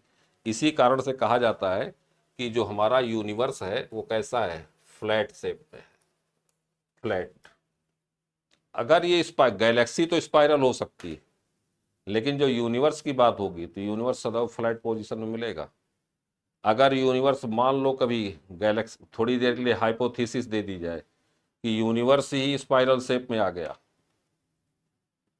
तो मामला गड़बड़ हो सकता है या नहीं? ठीक, वो तुरंत कोलाइड करेगा।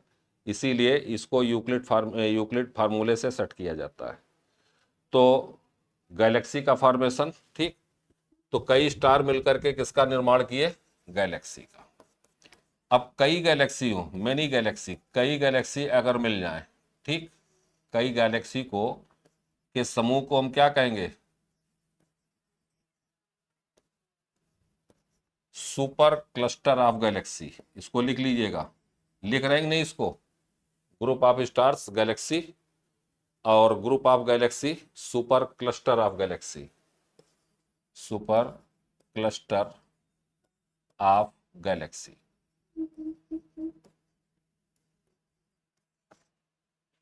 Super cluster of Galaxy. Sir जैसे कि ये जो गैलेक्सी है, स्टार बता रहे हैं, तो स्टार गैलेक्सी, तो इसमें अंतर क्या क्या है? गैलेक्सी और स्टार में देखो, गैलेक्सी में आपको माइनर से लेके मेजर स्टार तक मिलेंगे, और जब हम स्टार शब्द यूज करेंगे तो इंडिविजुअल एक की बात करेंगे। जैसे सन एक स्टार है, पोलर बियर एक स्टार है, उसको हम गैलेक्सी नहीं कहेंगे, इंडिविजुअल एग्जिस्टेंस वो स्टार होगा। और गैलेक्सी का मतलब होगा कि उसके सेंटर में एक सन जरूर होगा, और उसके अराउंड प्लैनेट्स या अदर सैटेलाइट्स सब मूव करेंगे, और वही सेंटर में बांध के रखता है। कभी आप अगर उस इमेज को देखे हो जो हमारी सोलर सिस्टम का पार्ट होता है, तो सोलर सिस्टम के पार्ट में आपने देखा होगा कि सन सेंटर में होता ना, और सन के अराउंड सारे प्लेनेट मूव करते कि नहीं करते, ठीक है। अब यहीं से डिस्टेंस लेना शुरू करो, सबसे नज़दीक क्या होगा, मरकरी, वीनस, अर्थ, मार्स, जुपिटर, सैटर्न, यूरेनस और नेपच्यून। सबकी अपनी अपनी ऑर्बिट है या नहीं है, सबकी अपनी ऑर्बिट है, सब रोटेट करते हैं, ठीक है। तो इसके सेंटर में, ठीक, अब ये क्या कहेगा, हमारी ये गैलेक्सी है, और इस गैलेक्सी को नाम क्या दे दिया गया, मिल्की वे, ठीक है। और जब हम स्टार कहेंगे तो नंबर ऑफ स्टार अगर काउंट किया जाएगा तो सन अपने आप में एक स्टार है, ऐसे कई स्टार मिलेंगे आपको, ठीक है। जैसे आप पढ़ते हैं ना वो वीनस, शुक्र, तो वीनस जो है वो प्लेनेट है ना, लेकिन उसको मॉर्निंग और इवनिंग स्टार भी कहते हैं कि नहीं कहते, लेकिन वो स्टार कहने से स्टार थोड़े हो जाएगा, स्टार की अपनी प्रॉपर्टी होती ना, उसमें सेल्फ एनर्जी होगी, उसको एनर्जी जैसे हमारी गैलेक्सी, गैलेक्सी के नाम होते हैं सर,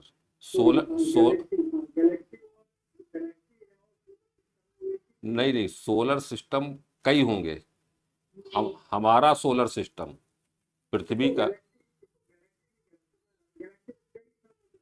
हाँ गैल ऐसे जैसे हम कहते हैं कि हमारी जो हमारा सौर मंडल है, तो पृथ्वी का सौर मंडल, ऐसे वीनस का सौर मंडल, सॉरी दूसरे प्लेनेट का, तो हमारे सौर मंडल में ये नंबर ऑफ प्लेनेट्स काउंट हो गए।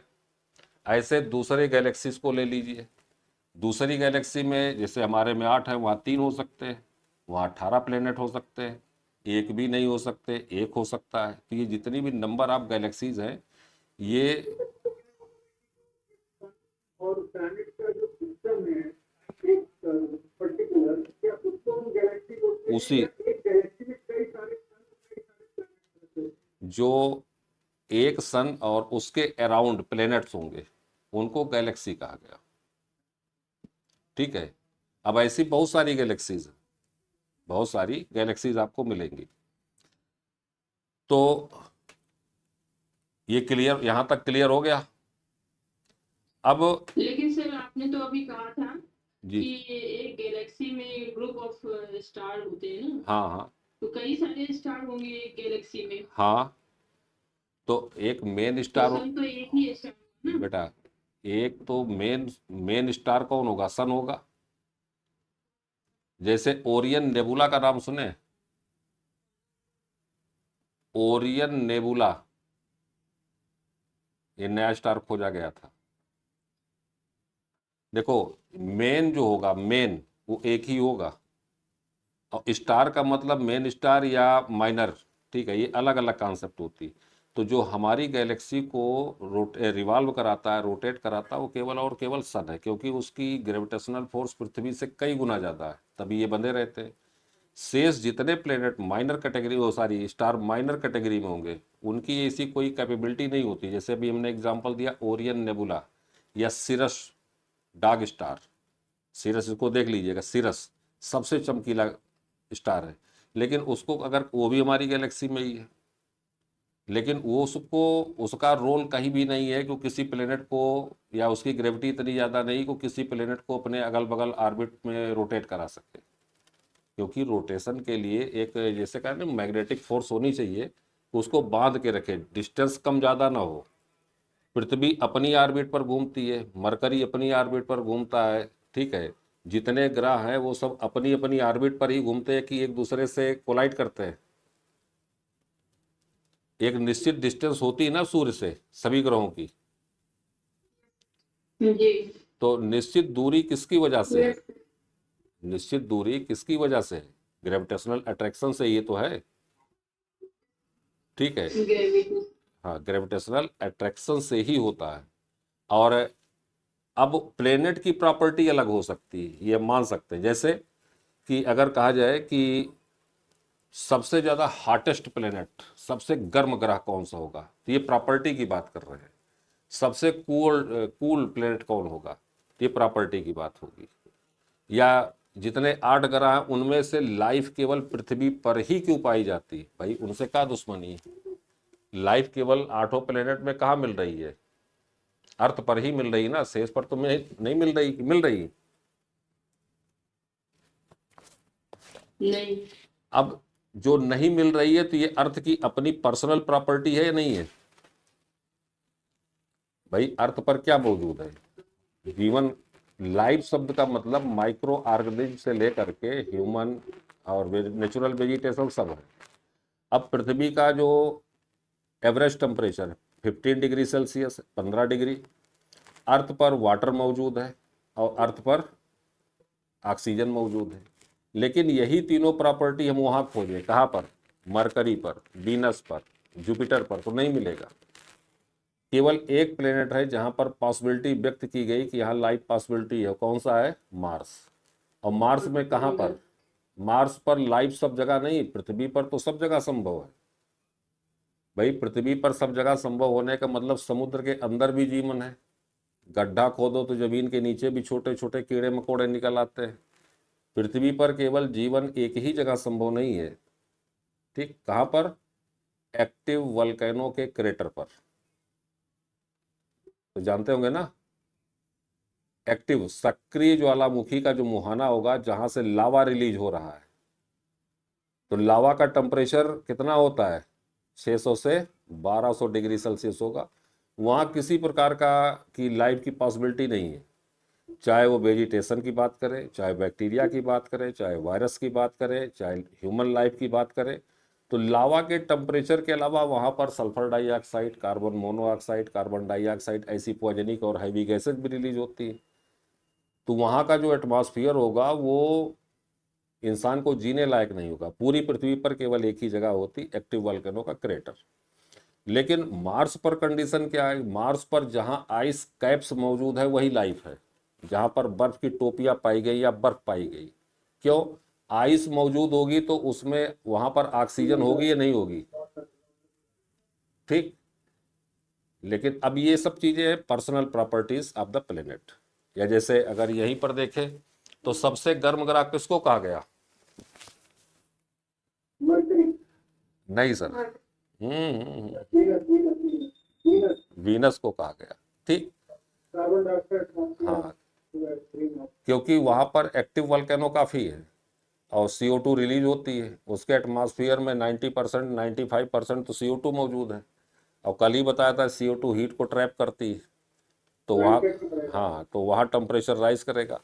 यहाँ पर क्या होगा, मरकरी नज़दीक है लेकिन मरकरी पर टेम्परेचर नहीं होती, यहाँ तो टेम्परेचर फ्लक्चुएशन बहुत ज़्यादा होता है। दिन के समय यहाँ का टेम्परेचर 390 से लेकर के 410 डिग्री सेल्सियस तक जाता है और नाइट में यहाँ का टेम्परेचर -179 तक पहुँच जाता है। अब बताओ इसमें जीवन संभव है? ये तो पर संभव नहीं है, बहुत एडवर्स कंडीशन है। अब ऐसा क्यों है, इतना हाई टेम्परेचर डिफरेंस कैसे हो जाता है? क्योंकि यहाँ पर एटमॉस्फेयर तो है लेकिन एटमॉस्फेयर वो एक्टिव नहीं है। यहाँ का जो एटमॉस्फेरिक ग्रेविटी है उससे ज़्यादा इसकी एस्केप वेलोसिटी है, इसकी जो ग्रेविटी है उससे ज़्यादा एस्केप वेलोसिटी, इसलिए वायुमंडल बहुत स्कैटर्ड है, बिखरा हुआ है। या अपने यहाँ के वायुमंडल को ख़त्म करना हो, क्या करेंगे? ग्रेविटी कमज़ोर करें या एस्केप वेलोसिटी को बढ़ा दें, जो 11.2 है उसको और बढ़ा दो, तो ग्रेविटी वीक होगी, एटमॉस्फेयर धीरे धीरे क्या होगा, ऊपर उठते उठते एक समय आएगा ख़त्म हो जाएगा। तो प्लैनेट्स की अपनी अपनी प्रॉपर्टी होती है, ठीक है। और एक्सपेंडिंग यूनिवर्स, अगला पॉइंट लिखिएगा। द एक्सपेंशन ऑफ यूनिवर्स, ब्रह्मांड के विस्तार को, the expansion of universe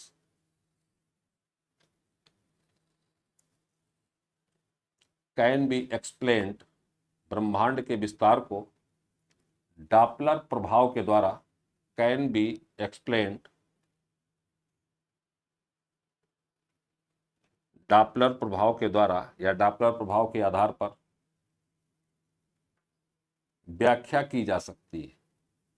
can be explained on the basis of Doppler effect.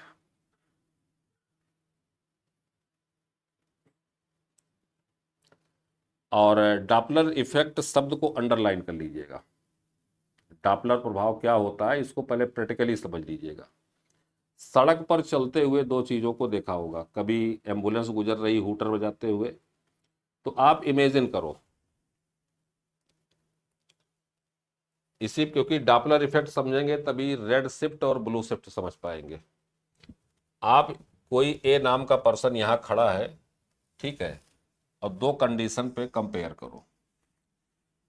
एक, कोई हूटर या सायरन बजाती हुई गाड़ी इसके पास आ रही है और फिर उसको क्रॉस करके आगे निकल जा रही, तो जैसे जैसे, ठीक है, मोटर इसके नज़दीक आएगी साउंड की पिच इंक्रीज करनी शुरू करेगी या नहीं?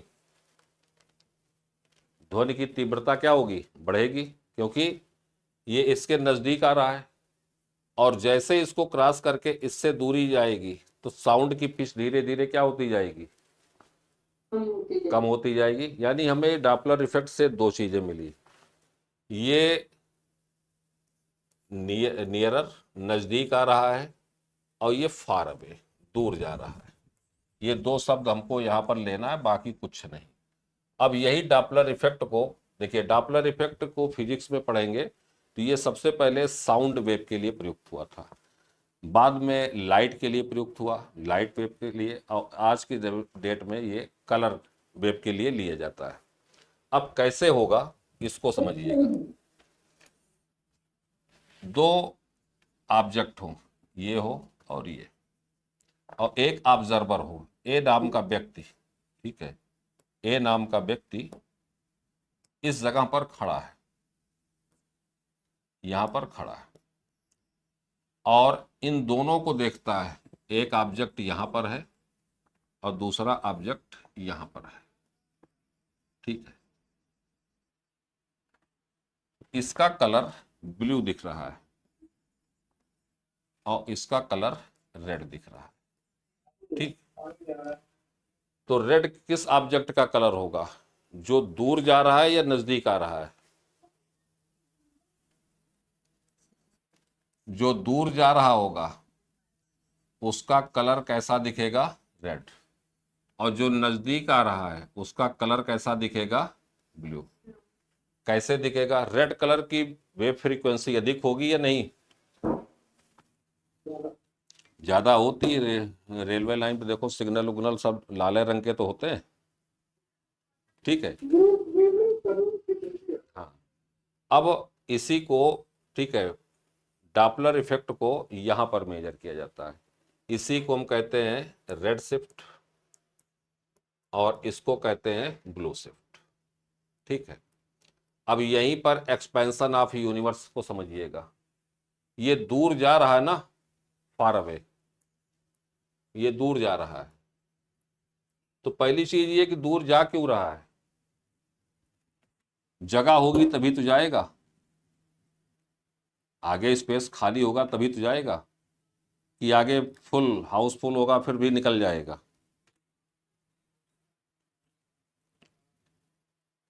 गैप होगा ना, जगह खाली होगी तभी तो ये ट्रेवल करते हुए लगातार आगे की तरफ बढ़ रहा है। यहाँ स्पेस खाली होगा तभी आगे जाएगा। तो इसका मतलब क्या है? यूनिवर्स का एक्सपेंशन है, विस्तार हो रहा है या नहीं हो रहा है?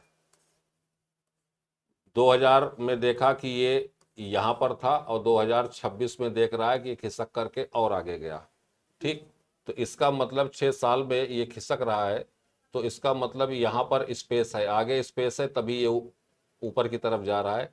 और नहीं तो इसके नज़दीक आता या फिर उसी जगह पर क्या होता, स्टेबल होता, एक जगह रुका होता। बात समझ में आई? ये डॉपलर इफेक्ट। कंचन बेटा बात समझ में आ रही है? ठीक है। तो डॉपलर इफेक्ट में रेड शिफ्ट और ब्लू शिफ्ट। रेड शिफ्ट का मतलब होगा ऑब्जेक्ट ऑब्जर्वर से दूर जा रहा है। ये जो ए है इसको आप इसको ऑब्जेक्ट लिख लो, ठीक है, ऑब्जेक्ट, ये दोनों ऑब्जेक्ट हो जाएंगे और ये हो जाएगा ऑब्जर्वर, ऑब्जेक्ट और ऑब्जर्वर, ठीक है। मूविंग अवे या फार अवे, और ये कम टू नियरर, ये रेड शिफ्ट और ब्लू शिफ्ट।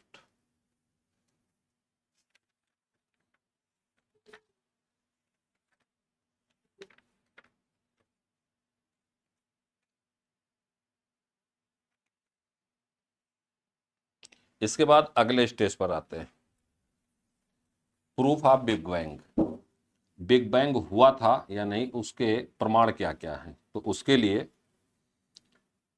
नंबर 1 लिखिएगा, इसमें बहुत डिटेल नहीं लिखना, केवल हेडिंग डाल दीजिएगा, proof of big bang, big bang के प्रमाण। इसमें अभी एक बुक का नाम बताया था, याद है आप लोगों को? A brief history of time, समय का संक्षिप्त इतिहास, स्टीफन हॉकिंस, इन्होंने अपनी इस बुक में इसको प्रूव किया है।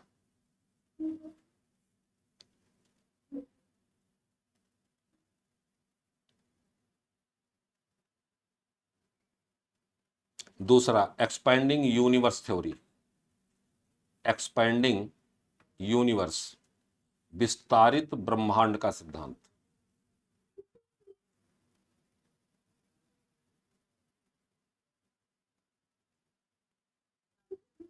नेक्स्ट, कॉस्मिक बैकग्राउंड रेडिएशन,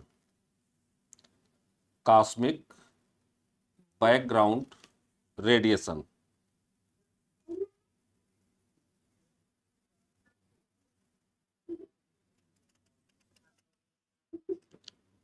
ये तो रहे प्रूफ। इसके बाद मिशंस, कौन कौन से मिशन या कौन से प्रयोग किए गए कि ऐसा हुआ था या नहीं था। तो मिशन में number 1 COBE project, COBE, COBE project, cosmic background explorer project, COBE project.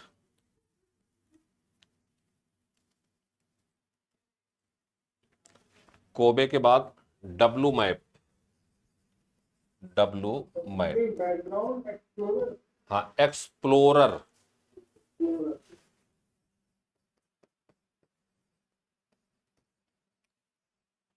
Next, W MAP, Wilkinson, W MAP का फुल फॉर्म लिख लीजिएगा, विल्किंसन माइक्रोवेव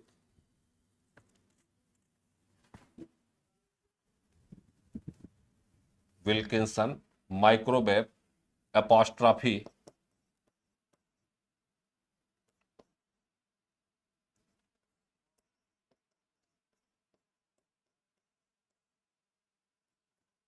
एपॉस्ट्रॉपी,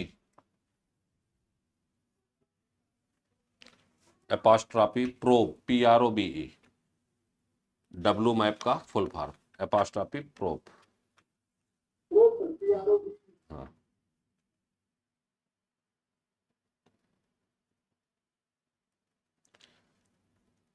और यूनिवर्स हमारा स्पाइरल शेप में है या फ्लैट शेप में? फ्लैट शेप में, ठीक। और इसमें एक पॉइंट और तो दे रही है।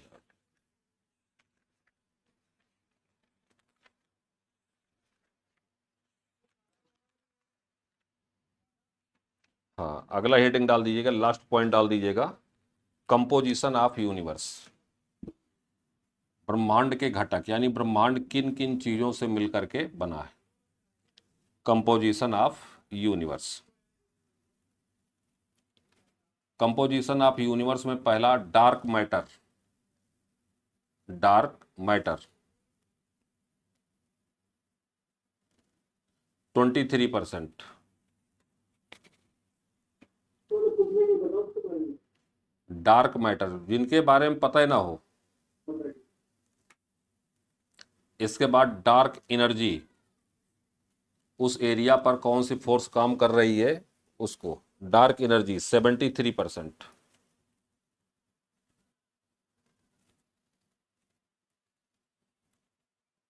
हाइड्रोजन एंड हीलियम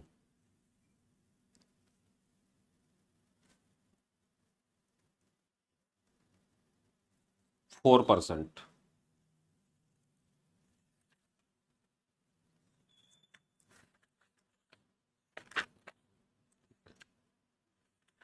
और इसमें कुछ क्वेश्चंस, ठीक है, जो आईएएस में पूछे गए हैं और मेंस में क्या क्वेश्चन आया है, ठीक है, इसको कल डिस्कस कर लेते हैं। ठीक है भाई, कंटेंट कैसा, मतलब कुछ समझ में आया द्विवेदी जी? ठीक है।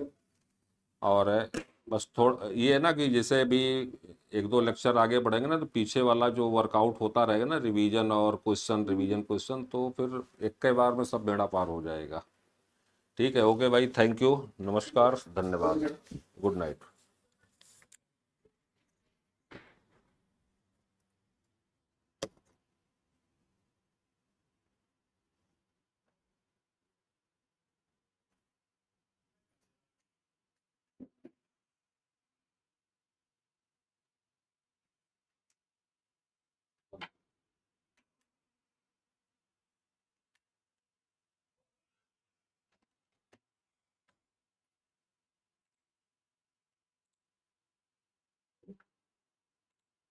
सर आपकी कब क्लास कब तक है?